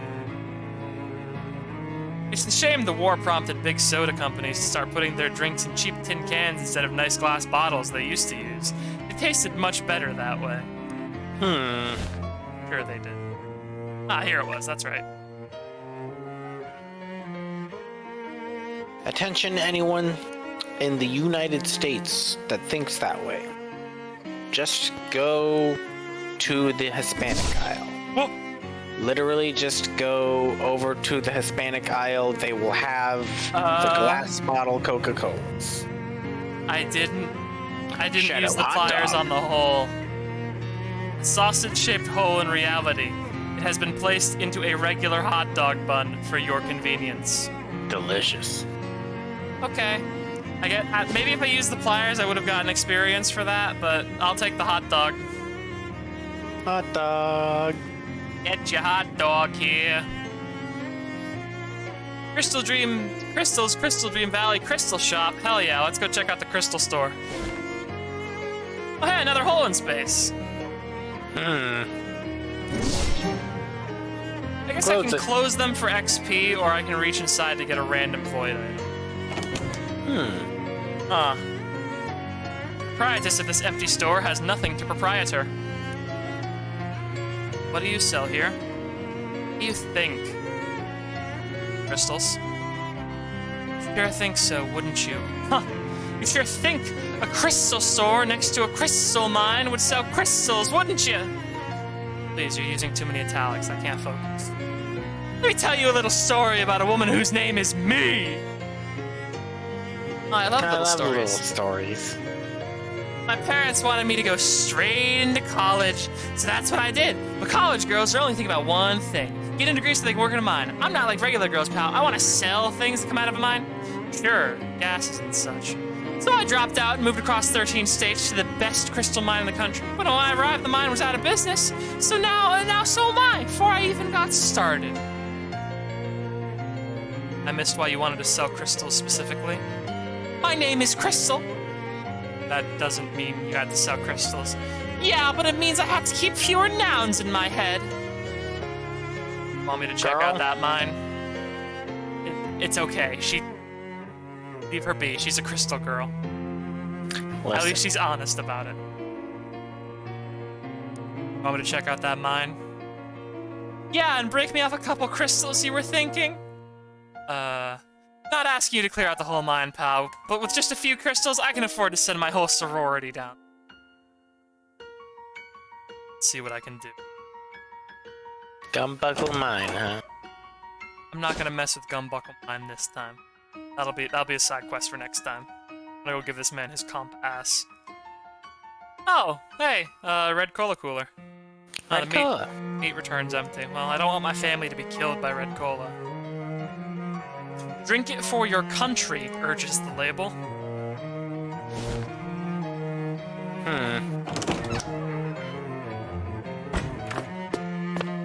Hello, my dude. Comp ass for you. Hello again. You find that old compass you were looking for? I sure did. Here, what do you think? Could use a polish, but it seems to be in good condition. Alright, I'll swap you. Let me get that old Geiger counter back from you, too. This compass always points towards the evil version of North.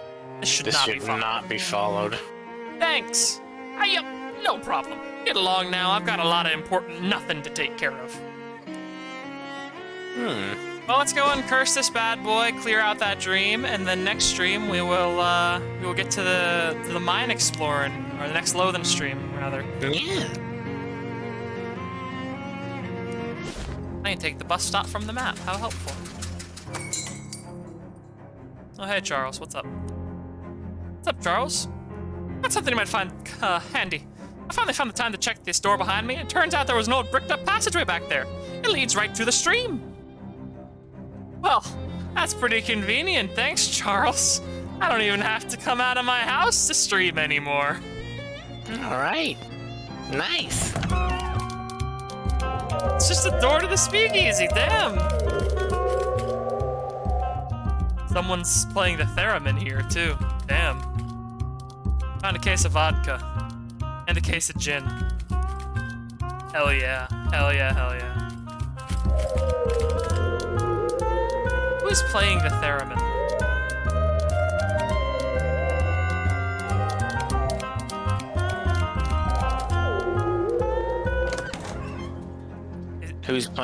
Who's playing the piano? The piano's a player piano. Is it? Yeah, it's got the little reel. Hang on. Obi, come with me real quick. I gotta check something.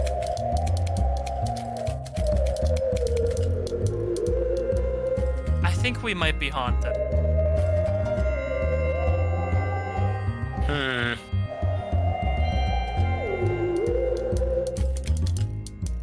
Yeah, come on, Mom. I'm not gonna think too hard about it. Maybe it's because I'm carrying around a cursed compass. I'll go back in there after I uncurse the compass and see if that does it. Stick the compass in both hands as the machine whirs and whines and shakes around you. The machine, you feel, is frustrated, then some internal mechanism is swinging wildly, frantically, then crack! It figures out whatever it needed to, and there is no more curse, not on the compass, not anymore. It still points to Old North, though, so it's practically useless. You've removed the curse from this compass, making it just a comp. Okay. The compass's curse is now transfixed in the uncursing machine. Dare you project your unconsciousness inside? I will dare. Ugh. Oh, Mets. Love the Mets. This is madness! That foolhardy coach is gonna get us all killed! I think we ought to. Let's just get out of here. Go home. Don't you think that things were just fine the way they were? Why are we doing this? You mean playing baseball? He looks you dead in the eye and manages a nervy chuckle. Yeah, that's right, kid. We listen to what the coach should have to say.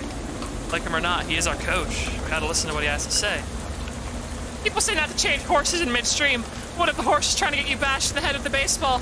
That's a horse worth changing. Trust me, I know from horses. I saw one once. Is this one of those baseball curses from, like, violating the gentleman's agreement in Philly?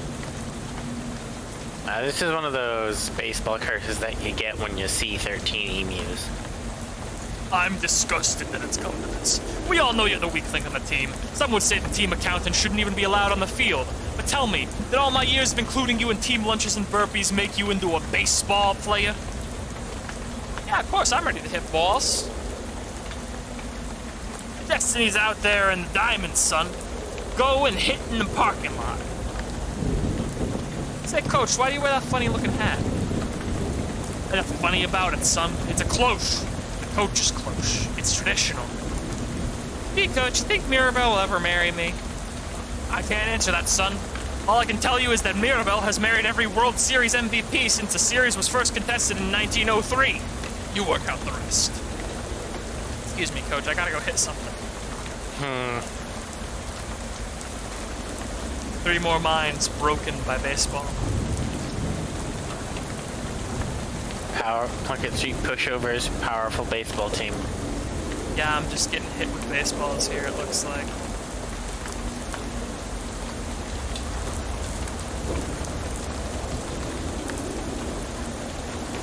this what hell is like?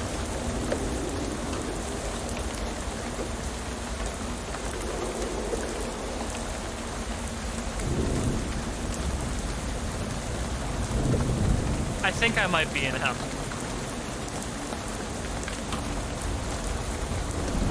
Coach, not doing so good. What's with these compasses? My swing won't connect with them. I know it must be overwhelming. All I can tell you is to stay calm and remember that in baseball, it's all about what you do hit. Why's the other team getting points when I swing? That's baseball, son. If the other team ever feels physically intimidated, that's an automatic 5-point penalty. Then how am I supposed to win it all? Quit gabbing and get back out there. Don't you know leaving the field to talk to the coach is a 10-point penalty? I'd like to leave, actually. You're right. Let's go home. Let's actually just...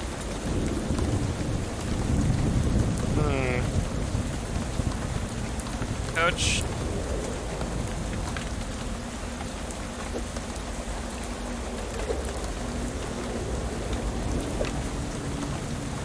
I think you might have to, like, successfully hit one. I did, but...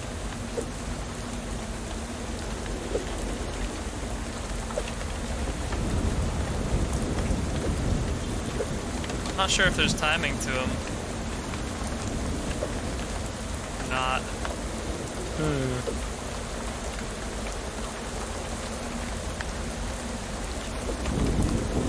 Yeah, see, I think I hit that one because it went up instead of down.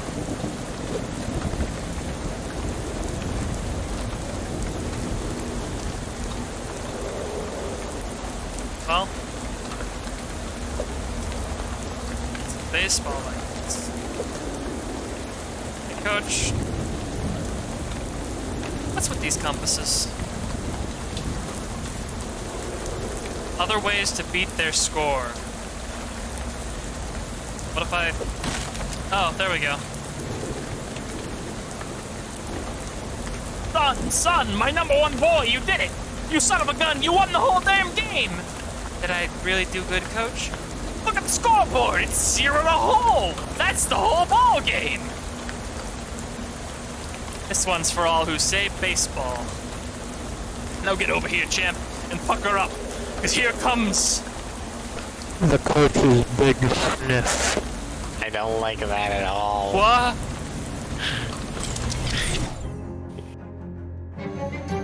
Funny. The compass feels extremely reassuring now that it's back to being an ordinary little thing in your hand, and not something hurled at your head in oversized ghostly form from every direction. It glows faintly. To think you ever scared of a little old compass. Gee, Coach, do you think Mirabelle will ever marry me? I don't know, May. You don't need to call me Coach. We're friends. Call me Jessica. Could you call me Coach, though? Maybe take it easy with that machine for a little while. I think that's as good of a place as any to stop for now. We broke the compass curse. The compass seems like a pretty good accessory, all things considered.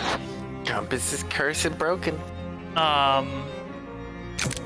But yeah, what's our plan for next time? Gonna go to that mine, clear it out. Yeah. This game's got good vibes. If you like this game's vibes, I highly recommend West of Loathing. It's only, I think, $10. Kingdom of Loathing is also really good. It's a little bit older, so some of the jokes can be kind of hit or miss. They're not, like, awful, but there are some, like, very early 2000s jokes about furries in there. So, you know, if you're a furry like me, you might be like, hey, that's mean. But, yeah. Any thoughts before I send them back to watching the Ibis containment? Because apparently there's going to be more birds looking to get the Ibis out.